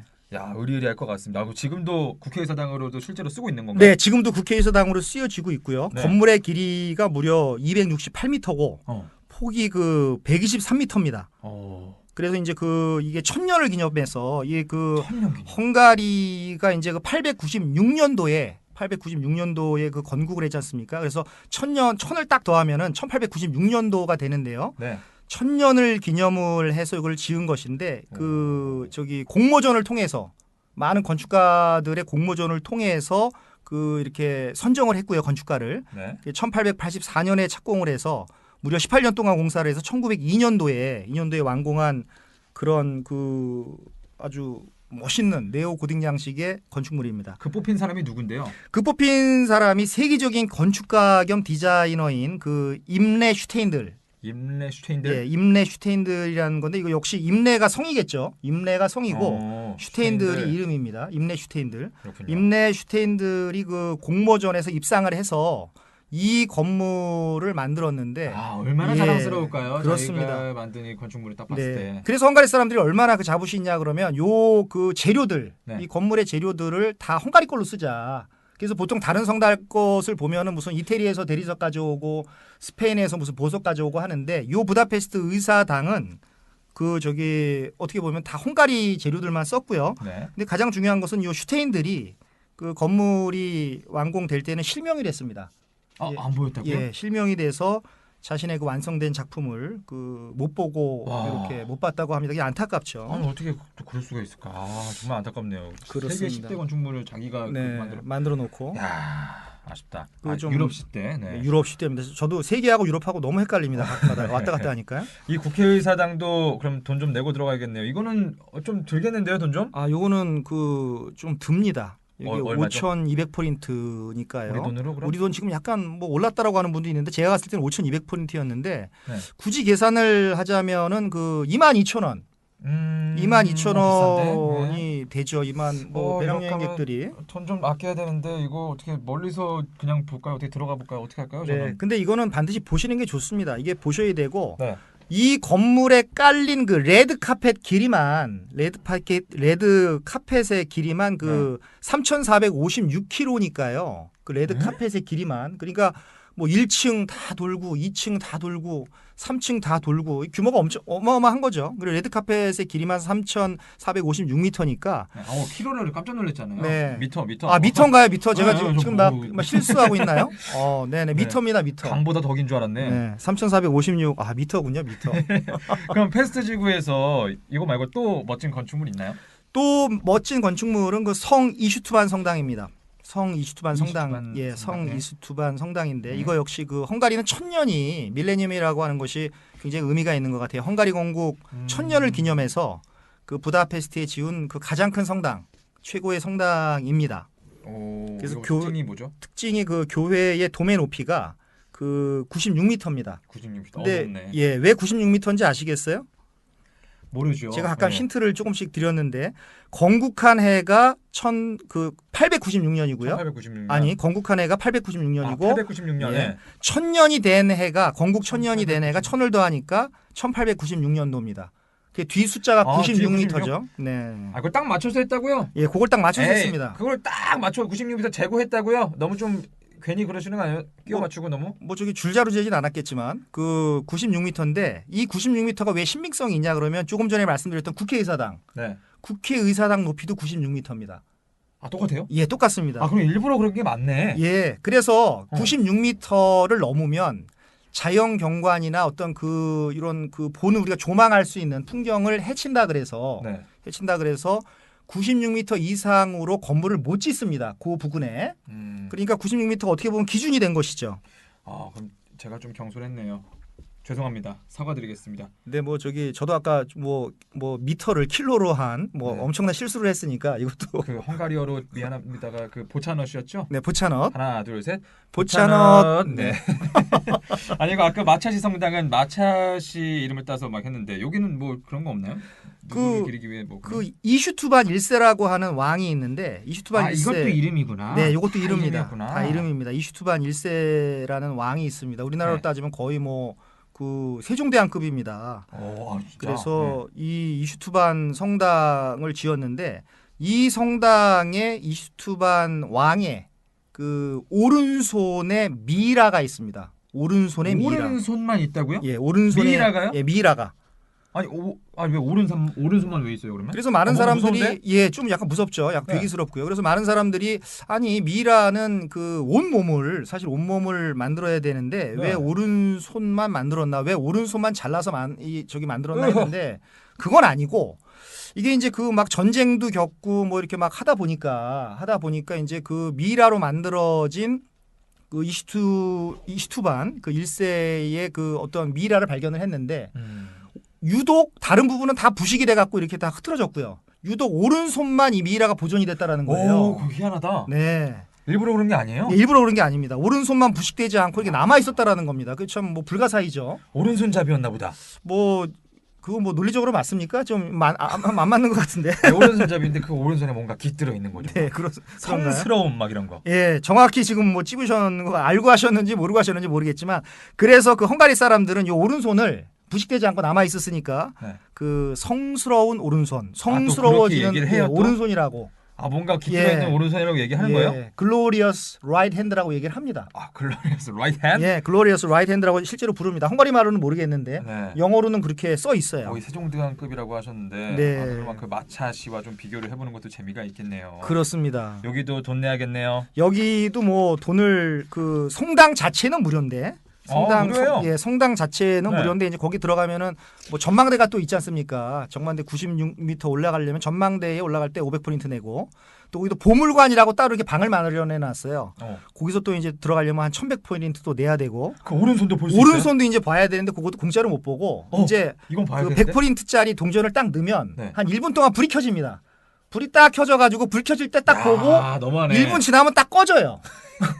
그러니까 그거 참 재밌죠. 그 어떻게 보면은 그 야. 성스러운 그 오른손인데 그거를 에브리바디가 보는 게 아니라 잠깐 보는 거네. 네, 그 동전을 싹 넣으면은 1분 동안 조명이 딱 들어와서 저거네라고 감상하려고 하면 또 꺼지는 거죠. 그러니까 뭐 더 보고 싶은 사람은 100포인트 더 내고 야. 뭐 그렇게 하는 거죠. 요 이슈투반 성당 어떻게 돈 좀 벌겠어요? 네, 뭐 그래서 또 뭐 뭐 관리하고 그러는 거 아니겠습니까? 그렇죠, 직원들 뭐. 월급도 주고. 아니 돈 아끼지 말고 그냥 관리한다 이런 네. 차원에서 좀 팍팍 썼으면 좋겠네요. 다들. 네, 역시 그 정말 좋은 여행자 이런 것이 바로 굿 마인드입니다. 좋은 마인드입니다. 가서 그런 100포인트 쓰는데 손 네. 부들부들 떨면서 사실 할까 말까 하지 말고. 떨면서 쓰긴 하는데 네. 써야겠네요. 여기는 뭐 과감히 쓰십시오. 또 뭐 봐야 돼요? 그리고 한 가지가 더 있는데 네. 이것은 정말 저는 강추입니다. 정말 강추예요. 저는 뭐 박물관을 좋아하시는 분도 있고 싫어하시는 분들도 있는데 다리 아프다고 싫어하시는 분들도 있습니다. 제가 좀 친한 분들 중에서 인터넷으로 좀 보면 어떻겠느냐. 근데 인터넷으로 보면 안 되고 민속박물관 이 민속박물관이 있는데 여기 국회의사당 바로 앞에 있어요. 어디 뭐 가실 필요도 없습니다. 네. 국회의사당 바로 그 앞에 가까이 있기 있어요? 때문에 여기 왜 봐야 되냐 그러면 그 헝가리의 문화, 어떤 마자르족의 역사, 전통 의상 뭐 이런 것들이 다 전시가 돼 있고 부족별로 다 이렇게 전시가 돼 있어요. 그러니까 이제 우리가 동방민족 이렇게 말만 하지 말고 직접 가서 그 부족들을 보면 좋을 것 같으니까 요거는 그 꼭 봐주셔야 되고 역사도 깊습니다. 이 건물 자체가 1872년도에 개관을 했습니다. 원래는 그 네네. 법무부 건물이었는데 법무부가 이사를 가고 요 이제 박물관에 자리를 내준 거죠. 자리를 내주는데 그 역시 입장료 한 2,500포인트 뭐 우리 돈으로 한 10,000원 정도 되는데 10,000원 정도야 뭐. 네. 예, 이거 돈이 안 아깝습니다. 백문이 불여일견인데 이거 꼭 보셔야 됩니다. 헝가리의 역사를 확인할 수 있는데 10,000원 정도면은 저는 지불할 용의가 있습니다. 네, 이건 뭐 꼭 봐야 됩니다. 네.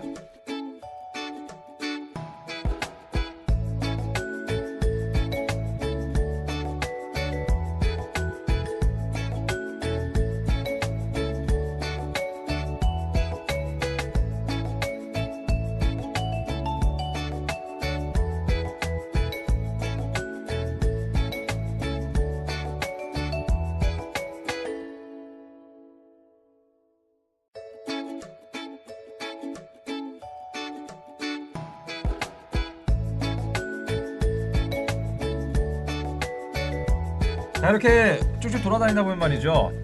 배가 고파지죠. 아, 그렇습니다. 제가 기다리던 또 이야기네요. 네. 맛있는 거 먹어야 될 것 같은데 부다페스트 하면 맛있는 게 뭐가 있습니까?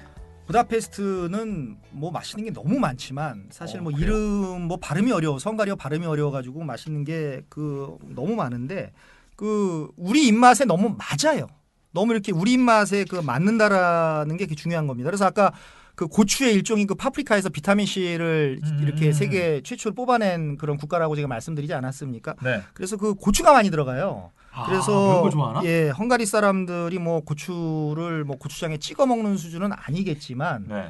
이 그럼 한국 사람이죠. 그럼. 예, 그럼 한국 사람이죠. 네. 그래서 그 정도는 아닌데 그 약간 매콤한 거를 좋아하는데 이 음식이 다 매콤해요. 그래서 그 콜바스라고 하는 헝가리 소시지가 있어요. 오, 이 콜바스라는 소시지가 뭐냐 그러면 소시지가 소시지? 예. 이게 먹어본 사람만 아는데 독일 그 소시지하고 너무 비교가 되는데 이게 고추를 넣었어요. 소시지에 고추를 넣어서 우리한테 딱이네. 딱입니다. 이게 이렇게 느끼하지가 않고 이렇게 매콤하면서 그 이렇게 이 식감이 너무 좋은 식감이 맥주랑 같이 먹으면 정말 좋은 그 콜바스 그 소시지가 있습니다. 약간 매콤한 거 좋아하는 거 보니까 확실히 이 동쪽에서 오신 분들이 많네요. 그냥 좀 관련이 있는 것 같습니다. 네, 그렇게 봐야 됩니다. 헝가리 맥주랑 같이 먹으면 네. 그 아주 좋습니다. 김치 갖다 줘도 잘 먹을 것 같은데. 그렇습니다. 네. 맥주 어떤 게 맛있어요? 예, 맥주를 말을 안 하고 넘어갈 수가 없는데 이 헝가리 맥주가 그 독일 같이 많지는 않아요. 많지는 않은데 그 제가 가장 좋아하는 맥주는 그 소프로니 맥주라고 있어요. 소프로니 IPA라는 맥주가 있습니다. 네. 소프로니 IP 맥주가 이제 IPA인데요. 요 그 에일 맥주인데 요 맥주가 저는 가장 좋았고 그리고 두 번째로는 뭐 다른 것도 있지만 아라니 맥주라고 있어요. 아라니 맥주. 아라니? 예, 요거는 그 필스너 계열의 그 네. 라거 맥주인데 아라니 맥주도 요 그 소세지하고 헝가리 소세지하고 같이 먹으면 그 콜바스 소세지하고 같이 먹으면 소시지하고 먹으면 좋은 어떤 맛이 좋습니다. 브라이언은 뭐 맥주 전문가예요. 예, 저는 뭐 항상 요 팟빵을 할 때마다 맥주 맥주는 항상 넣고 싶어요. 그러니까 꼭 얘기하시잖아요. 맥주, 헝가리 맥주는 몇 위 정도로 보십니까? 드셔보셨던 것 중에 헝가리 그래 전 세계입니까 아니면 유럽입니까? 지금까지 드셔본 것 중에 다 합해서. 먹어본 것 중에서 네, 헝가리 지금 맥주는 맥주 그 랭킹 한번 매겨보게요 제가. 헝가리 몇 맥주는 개 정도? 네. 워낙 기라성 같은 맥주가 많았고 네. 또 헬싱키에서 그 라핀쿨타의 감동이 아직 식지 그죠. 않았기 엄청 때문에 좋아하셨잖아요, 예. 제가 봤을 때는 한 125위 정도 되지 않나 싶습니다. 어이구야. 네. 저 되게 맛있다고 네. 막 이렇게 하시더니 125이면은 예. 야, 맛있지만 한 120 뭐 가요 톱10 순위에 못 드는 거죠. 가요 톱10 순위에 못 들고 네. 한 125위 정도 급으로 저는 생각을 합니다. 제가 어디 갈 때마다 맥주 랭킹 한번 기대해 보도록 하겠습니다. 네. 그 맥주 말고 그럼 맥주가 125이지만 다른 술은 없을까요? 그 역시 그 맥주도 좋지만 네. 헝가리 하면은 와인입니다. 와인이 예, 유명해요. 예. 나중에 말씀드리겠지만 토카이 와인. 그 토카이 와인이 토카이 지방에서 나오는 와인인데요. 네. 토카이 그 와인이 그 화이트 와인인데요. 굉장히 그 달콤한 와인인데 너무 좋죠. 그래서 요 와인하고 또 그 잉어로 만든 민물 잉어죠. 민물 잉어로 만든 매운탕이 있는데 할라질레라고 합니다. 매운탕이 있어요. 예, 할라질레. 예, 뭐 무슨 뭐 하나 줄래? 뭐 비슷하죠. 뭐 할라질레. 또 뭐 시작되셨군요. 예. 네. 하나 줄래? 예, 뭐 할라질레 뭐. 예. 이게 매운탕이랑 좀 맛이 비슷해요? 네, 민물 매운탕. 우리나라의 민물 매운탕이라고 거의 비슷하다라고 보시면 됩니다. 칼칼하고 예. 하고 속이 그냥 예. 확 풀리고. 그렇습니다. 근데 여기에 그 토카이 와인 요거랑 같이 이렇게 먹어도 그 토카이 와인이랑 먹어도 의외로 이게 어울립니다. 이거 드셔보신 분만 알고요. 야, 그럼 헝가리 사람들 술 먹고 나서 다음 날에 해장으로 뭐 이렇게 매운탕 같은 거 먹고 일어나? 뭐 딱이죠. 그 사람들이 먹는지 해장하겠죠. 그 사람들도 그래, 사람인데 그렇구나. 그 사람들도 사람인데 해장할 겁니다. 틀림없이 뭐 콩나물국은 아니더라도 네. 이 할라질레를 먹지 않을까 싶어요. 야, 감자탕 이런 거 한번 주면 엄청 좋아하겠는데. 뭐 거의 뭐 우리나라에 오면은 뭐 안 갈 수도 있어요. 헝가리 사람들이 우리 고향에 왔다 그래가지고. 네. 가장 유명한 게 그럼 할라줄레인가요? 아닙니다. 뭐예요? 그 진짜 요것은 말을 정말 이 굴라시 주펜 독일 말로도 굴라시 주펜이라고 하고 이제 그냥 굴라시 수프라고 하는데 굴라시? 예 굴라시란 말이 목동이라는 뜻입니다. 목동. 저 목동 쪽 사는데. 그렇습니다. 그 목동. 네. 또 나오셨습니다. 그 목동이 아니죠? 예, 그 목동이 네. 아니고 네. 예, 그 목동 이렇게 양치우는 양치기 소년 예. 그 목동입니다. 요것은 유럽 전역에 어떤 레스토랑에 가도 메뉴에 항상 들어있는 무조건, 수프입니다. 굴라시 수프가 너무 유명해요. 아니, 어떤 맛이길래 그런 거예요? 이 맛을 굳이 비교하자면 네. 우리나라의 그 소고기 육개장. 야, 그 다 예. 비슷하구나. 예, 소고기 육개장. 고추가 들어갔기 때문에 그렇습니다. 색깔도 비슷하고 네. 맛도 비슷하고 안에 들어간 것도 그럼 예, 비슷해요? 안에 비슷하도 뭐 파프리카, 감자, 그다음에 고추, 소고기, 색깔도 빨간. 똑같네. 예, 이 뭐 아주 조금 전에 말씀하신 그 해장용으로 딱인 이 굴라 약간 근데 걸쭉하긴 한데 네. 육개장보다 조금 걸쭉하기는 한데 이게 아주 맛있습니다. 정말 이건 너무 맛있어요. 이건 그럼 독일에서 먹어도 맛있고 스페인 가서 먹어도 맛있고 헝가리에서 먹으면 더 맛있고 오리지널이니까요. 흥분하셨는데요 지금? 아, 너무 흥분했습니다. 좀 힘듭니다. 좀 굴라시가 무조건 탑이었습니까? 헝가리에서 드신 것 중에? 헝가리에서 먹었던 것 중에서 저는 탑입니다. 다른 뭐 발음이 어려워서 다 음. 기억할 수 없지만 많은 뭐 진짜 뭐 카보차라는 것도 있고 무슨 뭐 카보차? 예, 폴코트라는 것도 있고 뭐 트로슈 쭈사라는 것도 있는데 뭐 그것도 뭐 맛있었지만 제가 강추하는 것은 역시 이 굴라시 숲입니다. 이거는 뭐 굴라시. 예, 너무 맛있어요. 이거는 정말 꼭 드셔야 돼요. 잠시만요. 아까 푸아그라 우리 계속 얘기했었는데 그렇습니다. 있다고 그랬잖아요. 네, 푸아그라. 푸아그라는 안 드셨어요? 푸아그라는 그 사실 제가 지금 거위 체질이 아니라서 이 푸아그라는 저는 좀 별로 안 좋아하세요? 예, 고급 음식이라고 하는데 네. 좀 거위가 불쌍하기도 하고요. 그 푸아그라 만드는 과정은 아시죠?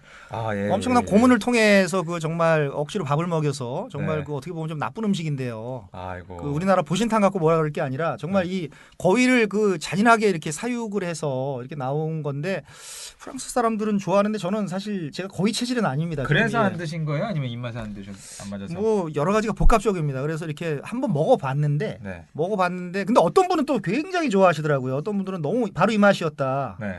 이렇게 얘기하시는 분도 있는데 그 저는 사실 제 체질은 좀 아니었는데 엄청 유명하죠 푸아그라가. 그렇군요. 푸아그라도 그렇고 아까 굴라시도 그렇고 저는 둘 다 먹어봐야 될 것 같은데 아까 근데 중간에 좀 지나갔던 거 있잖아요. 네네. 뭐 다른 것도 먹어봤다고. 네. 뭐라고 하셨죠 이름이? 그 뭐 굴라시의 그 필적은 할 수는 없지만 네. 그래도 이제 그 폴콜트라는 게 있어요. 폴콜트. 예, 폴콜트라고 하는 그 음식이 있는데 이게 이제 돼지고기하고 헝가리가 또 파프리카가 유명하니까 돼지고기하고 그 파프리카를 넣어서 좀 삶습니다. 좀 삶아요. 그리고 여기다가 이제 그 파스타류나 이제 무슨 감자 등을 겉들여 먹는데 어떤 분들은 뭐 이 굴라시하고 좀 비슷하다라고 얘기를 하는데 여기에는 그 돼지고기도 들어가고 뭐 소고기는 거의 안 들어가는 걸로 알고 있고요. 돼지고기가 들어가는데 네. 이것을 이제 그 폴콜트라고 하는 것도 있는데 저는 뭐 역시 굴라시가 맛있었고요. 약간 어떤 건지 그림이 그려지네요. 네. 또 그리고 또 하나는 그 여기도 파스타 같은 면 요리가 있어요. 헝가리 전통의 파스타 요리가 있는데 그 발음이 좀 어렵습니다. 길어요. 뚜로슈 쭈사. 다시 한 번만요. 예. 뚜로슈 쭈사. 투로슈 예. 쭈사. 예, 추사. 네, 추사 요게 추사. 있는데 요게 그 헝가리 전통 그 파스타 요리입니다. 그래서 여기 이제 우유 뭐 치즈를 좀 넣고요. 네. 치즈를 넣고 그 베이컨을 좀 이렇게 넣어서 그 이렇게 섞어서 먹는 건데 이게 헝가리 전통 파스타 요리가 있고요. 확실히 아까 굴라시에서 엄청 흥분을 하셨거든요. 네. 그래서 약간 차분하게 말씀을 하시네요. 네, 여기서는 뭐 저기 제 선호도가 떨어지기 때문에 네. 좀, 굴라시에 예. 대적을 할 수가 없네. 예, 굴라시 뭐 대적을 할 수가 없는데 이제 아까 뭐 굳이 물어보시니까 굳이 물어보시니까 이제 말씀을 드리고 아까 막 들썩들썩하면서 말씀하셨거든요. 예. 술 얘기 나오고 할 때는 그냥 엄청 좋아하시더니. 그러니까 지금 좀 약간 다운됐습니다. 그리고 딴 것도. 그리고 이제 그 양배추 롤 같이 생긴 양배추에 뭔가 이렇게 싼 거 같이 보이는 롤 이런 거 좋아하는. 예, 똘또드 까보짜. 똘똘드 까보짜. 예, 똘똘드 까보짜라고 하는데 이게 그 양배추 잎에다가 다진 고기하고 쌀을 넣어서 이렇게 쪄낸 겁니다. 쪄낸 건데 이제 여기 향신료를 많이 뿌려가지고 약간 특이한 그 냄새가 좀 나는데 이것도 그 어떻게 보면 우리나라의 김치찌개 뭐 김치찌개 같은 맛이 약간 나면서 롤인데도 김치찌개 맛이 좀 나고 요 그 똘똘드 까보차 같은 경우도 이렇게 한번 그 시험 삼아서 그 좀 트라이를 해보시는 게 좋을 것 같아요. 아니, 김치가 없이 김치찌개랑 비슷한 맛이 날 수가 있어요? 네, 그 원인이 바로 저게 들어가서 그렇습니다. 고춧가루가. 고추가 많이 들어가는구나. 네, 고추가 많이 들어갑니다. 그래서 유럽 사람들이 그 고추를 사실 이렇게 못 먹죠. 맵다고 못 먹는데 이 동방민족의 그 동질성을 느끼는 게 바로 이 음식입니다. 사실 음식은 문화 아니겠습니까? 그러니까 매운 것을 먹느냐, 뭐 짠 것을 먹느냐, 단 것을 먹느냐 이런 거에 따라서 문화권이 좀 나눠지는데 이렇게 고추가 들어간 고추를 베이스한 그러니까 거의 뭐 소금과 뭐 후추 정도 되는 이 정도 레벨로 향신료를 쓰는 거죠 고추를. 그래서 이런 게 들어가는 것을 보면서 그 역시 동방민족이구나라는 것을 음식을 통해서 좀 느낄 수가 야, 있습니다. 헝가리 정도면은 우리랑 매운 거 좀 겨뤄봐도 되겠는데요. 매운 거 잘 먹기? 그렇습니다. 이 동남아시아 쪽하고 뭐 헝가리하고 우리나라하고 한번 그 매운 걸로 삼국지를 한번 해보는 삼국지는 안 되겠네요. 나라가 많으니까. 네. 불닭 땡땡면 이런 거 한번 가져가면은 네. 좋아하겠는데요. 그 다른 뭐 이런 서유럽으로 가면 대부분 이제 망하겠지만 헝가리에서는 좀 가능성이 있어 보입니다. 불닭 정도 그 불닭 정도. 땡땡면. 네. 좀 사와야 됩니다. 네.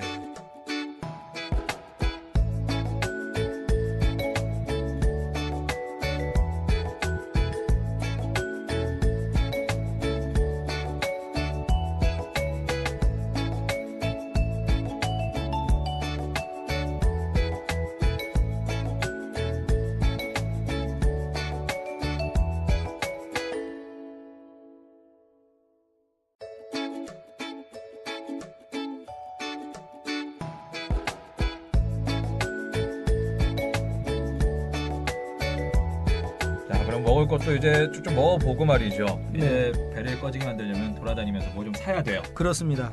헝가리 가면 어떤 걸 쇼핑을 해야 될까요? 일단 그 굉장히 유명한 장소가 하나 있어요. 그 바르셀로나의 그 람블라스 거리라고 있는데 람블라스 거리에 그 보케리아 시장이라고 있습니다. 그 보케리아 시장과 거의 분위기가 비슷한. 바르셀로나랑. 예, 거의 그 인지도가 그 바르셀로나 람블라스 거리에 보케리아 시장에 필적하는 그 부다페스트 중앙시장 그레이트 마켓홀이라고 하는데 네. 부다페스트 중앙시장이라고 하는 곳이 있는데 이제 요 건물에 가면 이제 1층에서는 그 채소, 뭐 과일, 향신료 그리고 조금 전에 말씀드렸던 푸아그라 통조림, 푸아그라 통조림이 브랜드별로 있고 자, 이런 것들을 1층이요? 아니 여러 네. 층이요? 그럼 시장이? 예, 그 2층입니다. 2층. 1, 2층으로 나눠져 있어요. 네. 1, 2층으로 나눠져 있는데 1층에는 이제 우리가 보통 전통 재래시장 같은 그런 야채 같은 걸 팔고 색깔이 굉장히 이뻐서 여기도 사진이 잘 나옵니다. 사진 잘 나오고 그리고 여기서 푸아그라 통조림 사시는 분들도 굉장히 많고 그 저는 뭐 개인적으로 안 좋아하지만 네. 그리고 2층에 올라가시면 보통 2층에는 식당이 많죠. 1층에는 우리나라도 그렇지 않습니까? 이 백화점도 올라가면 아 이게 그러면 시장이 네. 우리 같은 그런 시장이 아니고 건물 안에 있는 건물입니다. 거구나. 예, 건물입니다. 이게 고풍스러운 건물입니다. 네. 예, 고풍스러운 건물이고요. 그 건물로 따지면 이 시장의 외관으로 따지면은 저는 모르겠습니다. 람블라스 거리의 보케리아 시장도 이 안쪽에 있는데 그것도 굉장히 멋있었는데 이 부다페스트를 가서 이 지금 이 그레이트 마켓홀 중앙시장을 가보고 나서 아 이게 유럽에서 거의 1위가 아닐까 건물로는 가장 멋있는 시장이 아닐까 싶을 정도로 네. 아름다운 그런 건물을 갖고 있어요. 2층에 먹을 게 많이 있다고. 예, 헝가리식으로 이렇게 그때 먹을 수 있는 시키면 한 5분 안에 나오는 패스트푸드? 예, 패스트푸드가 2층에 있습니다. 헝가리식인가요? 그거? 예, 헝가리식입니다. 헝가리식. 그래요? 예, 헝가리식. 헝가리 맛이죠. 어떻게 보면 그 헝가리. 체인점 그런 게 아니고. 그러니까 뭐 세계적인 그게 그 아니고? 세계적인 거는 뭐 간혹가다 보이고 유럽이 그 자존심이 높아가지고요. 진짜요? 예, 이탈리아에 가면 스타벅스 커피가 없는 것과 마찬가지로 네. 이탈리아에 얼마 전에 없어요? 1호점이 이제 얼마 전에 생겼어요. 이탈리아의 스타벅스 커피 1호점이 얼마 전에 생겼는데 그것도 지금 문을 닫을까 말까 고민을 하고 있다라고 합니다. 그러니까 커피 자존심이 예, 커피 자존심이 센데 네. 헝가리도 마찬가지입니다. 이제 워낙 맛있는 게 많으니까 네. 괜히 뭐 이런 어떤 특정 회사 이름을 좀 말하기가 그러니까 무슨 햄버거, 무슨 피자가 들어가 봐야 이제 그 임대료만 내고 네. 나오는 경우인데 여기도 이제 헝가리식이 많죠. 자부심이 네. 아까 고추 많이 들어간다는 고추 자존심도 말이 좀 이상한가요? 네, 뭐 고추 자존심. 네. 네. 여기 영업 시간은 어떻게 돼요? 영업 시간은 보통 그 이제 월요일 날은 좀 일찍 끝나서 이제 5시에 끝나고요. 그리고 이제 화요일부터 금요일까지는 이제 좀 많이 해서 한 8시에 끝나고. 네. 그리고 토요일도 합니다. 토요일은 근데 좀 일찍 끝나서 휴일이니까 이제 그 주말 전이니까요. 주말이니까 그 오후 3시에 끝나고. 네. 근데 일요일은 역시 쉬입니다. 이 나라도. 일요일에 쉬어요? 예, 일요일은 이 나라도 그때 많이 가야 되는데. 예, 쉬입니다. 야, 그럼 놀러 갔다가 보고 오시는 분들도 많이 계시겠네요. 네. 주말에 놀러 갔다가. 그렇습니다. 잘 보고 가야 됩니다. 그러면 요 그레이트 마켓홀 이외에는 또 어디 가서 사야 되죠? 그리고 그 바치거리라고 네. 우리나라로 따지면 명동 정도일까요? 요즘에 명동이 많이 좀 명성이 좀 사라져서 그런데 바치거리라고 있는데 네. 그 엘리자베스 브릿지라고 세체니 다리만큼 아름다운 다리가 하나 있습니다. 그 엘리자베스 브릿지 패스트 쪽에서 네. 시작하는 그 바로 근처에 거기가 이제 바치거리가 있습니다. 엘리자베스 브릿지, 엘리자베스 다리죠. 엘리자베스 다리 건너가기 그 바로 직전에 이제 바치거리가 있는데 요 바치거리가 이제 그 이제 전용 그 보행자 전 차는 못 다니고 아 그래요? 예, 좋네. 보행자 전용 거리고 여기가 우리가 흔히 얘기하는 부다페스트의 쇼핑 천국이다. 여기서 모든 기념품을 거의 다 산다. 엽서 무슨 온갖 종류의 그 수거니어들 여기 다 있고 그 음식점도 많고 디저트 가게도 많고 하는 바치거리. 여기는 꼭 가보실 그런 꼭 가보셔야 되죠. 사실은 어떻게 보면. 차 못 타면은 뭐 타고 가야 돼요? 여기는 그 메트로 여기 메트로가 있습니다. 메트로 여기 딱 그, 있어요, 거기? 예, 그 메트로 그 1호선 가면 그 거기 그 베레 슈마르치 광장역이라고 있어요. 네. 그 역 이름이 헝가리 참 발음 어렵습니다. 이게 저기 그러니까요. 베레 슈마르치 광장역에 딱 내리시면 거기서 쉽게 찾을 수가 있어요. 그 바치거리 거기 있습니다. 아기자기한 기념품 뭐 가게들 뭐 굉장히 많은 거리입니다. 자 그럼 그레이트 마켓홀 시장과 그리고 바치거리에 가서 꼭 사야 될 것은 무엇입니까? 아 역시 뭐 푸아그라 통조림이고 이게 싫어하신다면서 계속 말씀하시네요. 요거는 예. 뭐 그 호불호가 갈리지만 네. 요 그 푸아그라 요거는 꼭 사오시는 분이 많고 네. 근데 요거 이제 통조림으로 든 이렇게 사오시는 것은 반입이 되는데 이것은 뭐 다른 형태로 이렇게 된 것은 반입이 안 되니까 조심하셔야 아, 되고요. 그래요? 꼭 물어보셔야 되고요. 공항에다가 반입이 되는가 미리 물어보셔야 되고 네. 통조림으로 된 거는 저는 갖고 들어올 수 있는 걸로 알고 있습니다. 그래서 요거 많이 사오시는 분들도 있고요. 네. 그리고 역시 그 파프리카 가루 파프리카. 향신료로 쓰는 그 파프리카 가루가 있는데 이제 음식에 넣으면 이제 매콤한 맛이 좀 나는 그 이렇게 마법의 가루라고 이제 얘기하는 분들도 고춧가루가 있는데 파프리카 가루면 조금 특이하겠다. 네, 좀 특이하죠. 그래서 뭐 헝가리에서는 거의 뭐 소금급, 뭐 후추급의 그런 향신료고 좀 향이 좀 괜찮은가요? 향이 뭐 이렇게 그렇게 막 콕 쏘는 그런 냄새는 아니고 이렇게 뿌려 먹을 만한 그런 맛입니다. 우리나라 청양고추 같이 이렇게 먹는 순간 불이 나고 그 정도는 아니고. 예, 그 정도는 아니고 이렇게 파프리카 은은하게. 가루도 이렇게 말라 있기 때문에 네.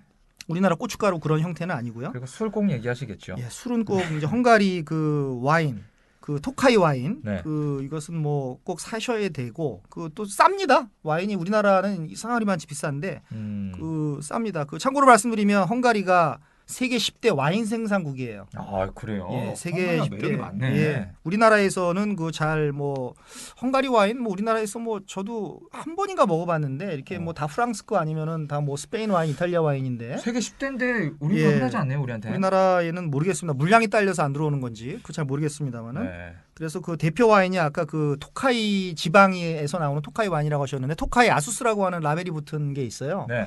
그래서 토카이 아수스 그 와인을 사시면 거의 실패하지 않으실 거고 그 어떤 분은 너무 달아서 못 먹겠다. 왜 이렇게 다냐? 난 좋은데. 예, 그 제이제는 좋아하실 것 같아요. 이 약간 이 달콤한 그런 와인입니다. 네. 그래서 이것도 호불호가 갈리는데 그 푸아그라 같이. 근데 저는 뭐 단 거 좋더라고요. 단 거 거기에다가 굴라시 딱 먹으면 딱이잖아요. 그럼 뭐 거의 뭐 죽음이죠. 거의 뭐 이제 죽었어. 여행을 뭐 중단해야 됩니다. 거기서 다닐 수가 없어요. 그리고 또 뭐 사야 돼요?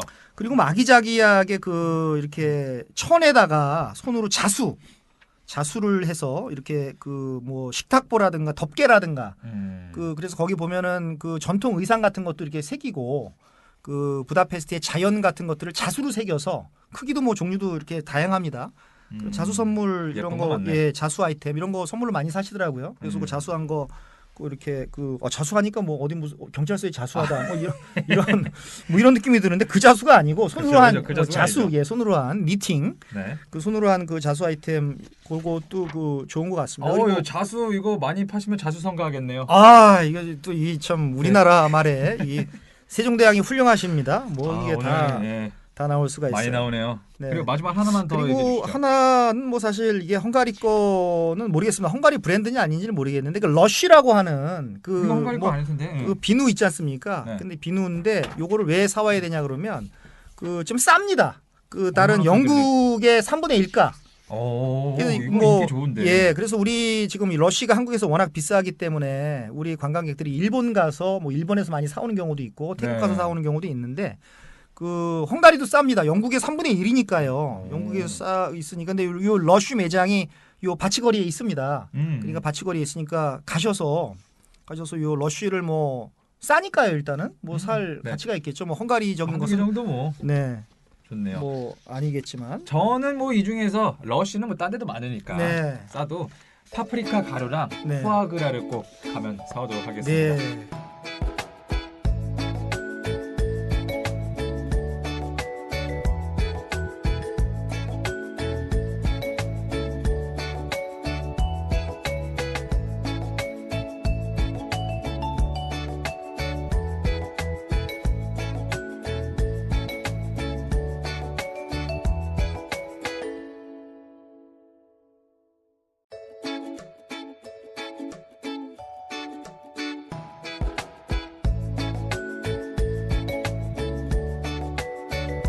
이어지는 코너는요. 저희 팟캐스트만의 자랑이죠. 이도 저도의 뭐 팟안금이라고 할 수가 있습니다. 네. 있겠습니다. 이게 없으면 뭐 팟없는 붕어빵, 안고 없는 제빵.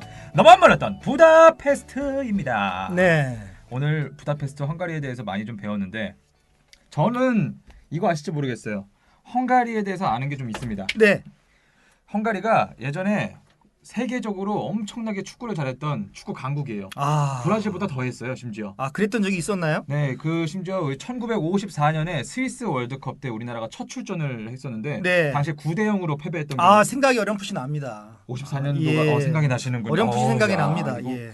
놀라운데요? 예. 뭐 저기 그때 제가 산 건 아니고 기록 영화를 봐서 기록 영화 다큐멘터리를 봐서 어렴풋이 생각이 납니다. 헝가리가 정말 거의 제가 알기로는 40경기인가를 했는데 한 번인가 빼고 다 이겼다는 뭐 그런 얘기도 있어요. 정확하지는 않은데 아마 그 정도의 실력을 갖고 있었습니다. 역시 그것도 동방민족하고 좀 관련이 있을까요? 순발력 이런 것들, 기마민족 이런 거 너무 비약인가요? 그런 것 같습니다. 네, 예. 어쨌든 예. 자, 헝가리에 대해서 제가 또 그런 거 알려드렸고 네. 부다페스트에서 뭘 알려주실 건가요? 헝가리에 가서 많은 분들이 이제 그 뭐 쇼핑도 하고 먹고 뭐 돌아다니는 것도 좋아하는데 네. 역시 아까 제가 서두에 말씀드린 대로 여기 온천 아니겠습니까?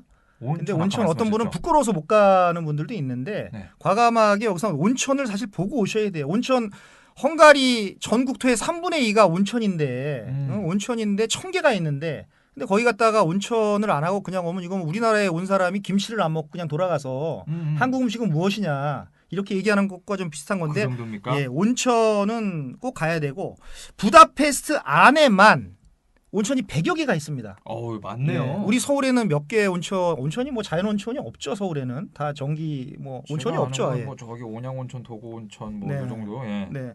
부다페스트 안에만 100개가 있는데 이제 그 중에서 가장 그 유명한 곳이 있어요. 네. 그 갤레르트 언덕 아까 말씀드린 대로 그렇죠, 순교자가 거기 있구나. 있는 갤레르트 언덕 바로 아래 그 갤레르트 온천이 있는데요. 이게 그 호텔 갤레르트랑 같이 있어요. 호텔 갤레르트에서 좋은 데인가 보네. 갤레르트 온천을 같이 운영을 하는데 네.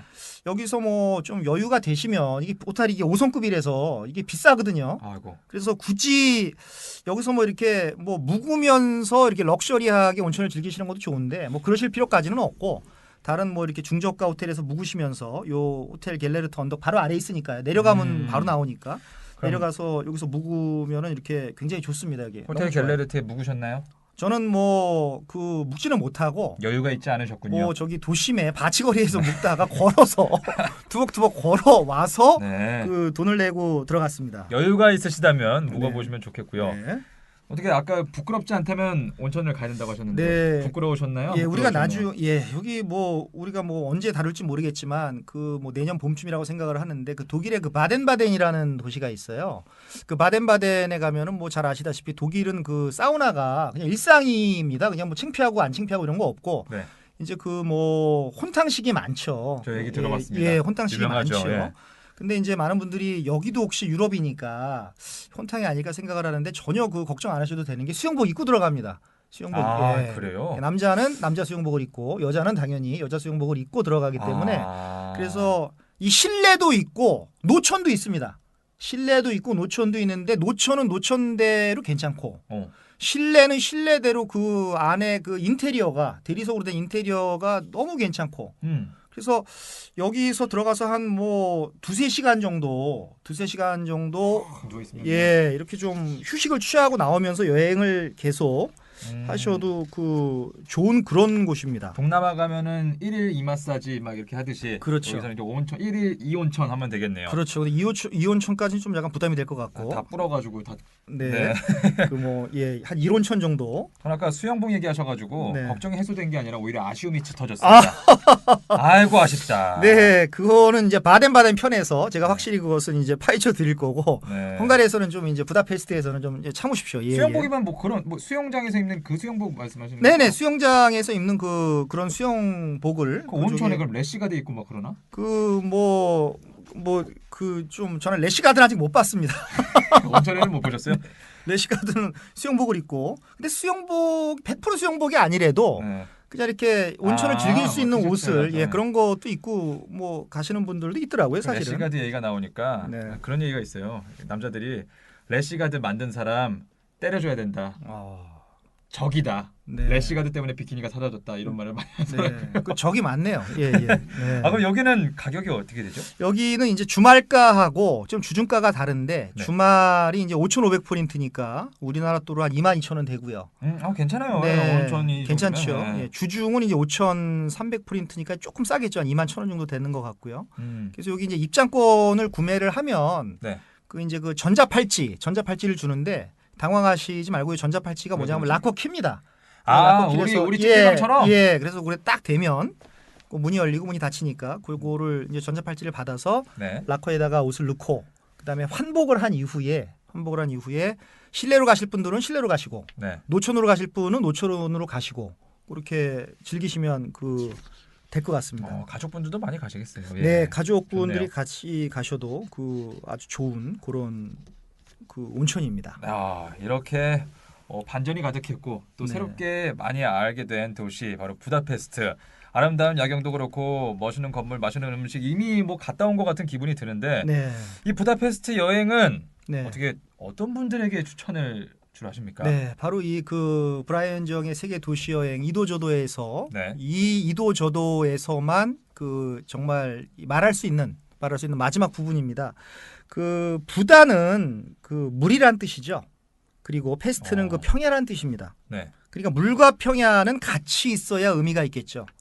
그죠? 물이 없으면 뭐 사막이 되고, 네. 그죠? 또 물만 너무 많으면은 뭐 질퍽한 습지가 되고, 네. 물과 평야는 같이 있어야 의미가 있습니다. 서로 필요한 존재입니다. 그죠? 부다 지구는 페스트 지구에서 봤을 때 가장 야경이 아름답습니다. 또 페스트 지구는 부다 지구에서 봤을 때 가장 아름답습니다. 그러니까 우리 스스로 얼굴을 못 보잖아요. 거울이 있어야 되잖아요. 그죠? 그러니까 페스트는 부다라는 거울이 필요한 거고 부다는 페스트라는 거울이 필요한 겁니다. 서로 비춰줄 수 있는 거울이죠. 이것이 부다와 페스트의 서로의 존재의 이유가 됩니다. 두 지구는 분리될 수 없죠. 그래서 부다 더하기 부다가 두 개가 되는 게 아니라 하나 더하기 하나가 둘이 되는 게 아니라 하나 더하기 하나가 10이 되는 시너지 효과, 시너지 이펙트의 의미를 절실히 우리한테 보여주는 바로 도시가 부다페스트가 되겠습니다. 그래서 네. 이렇게 뭐 화합하기 어려운 사람들, 또 어울리기가 좀 어려운 사람들, 그리고 어떻게 보면 시너지를 만들고 싶은 그런 조직들한테 저는 이 부다페스트 여행을 권하고 싶어요. 그래서 높이 있는 것과 이 낮게 있는 것이 서로 어우러지고 또 어우러지면서 큰 매력을 발산하고 어떤 이런 것이 부다페스트의 그 매력이 되지 않을까 싶습니다. 그래서 그 위대한 세체니 다리가 부다 지구와 이 페스트 지구를 이어준 것, 어떤 이음의 미학 이런 것들을 그 부다페스트에서 느낄 수 있습니다. 그래서 저는 그런 분들한테 이 부다페스트 여행을 저는 권합니다. 부다와 페스트 서로를 이렇게 바라봤을 때 가장 아름다운 말을 하셨을 때 저 진짜 소름이 돋았어요. 네. 지금까지 봤던 모습 중에 브라이언 모습 중에 가장 멋있는 순간이었습니다. 그랬습니까? 네. 멋있었습니다. 갑자기 송구스럽습니다. 네. 오늘 이렇게 멋진 브라이언과 함께 즐거운 도시 여행을 떠나봤습니다. 자, 그럼 저희는 다음 도시에서 다시 만나뵙도록 하겠습니다. 브라이언 정의 도시 여행 이도저도.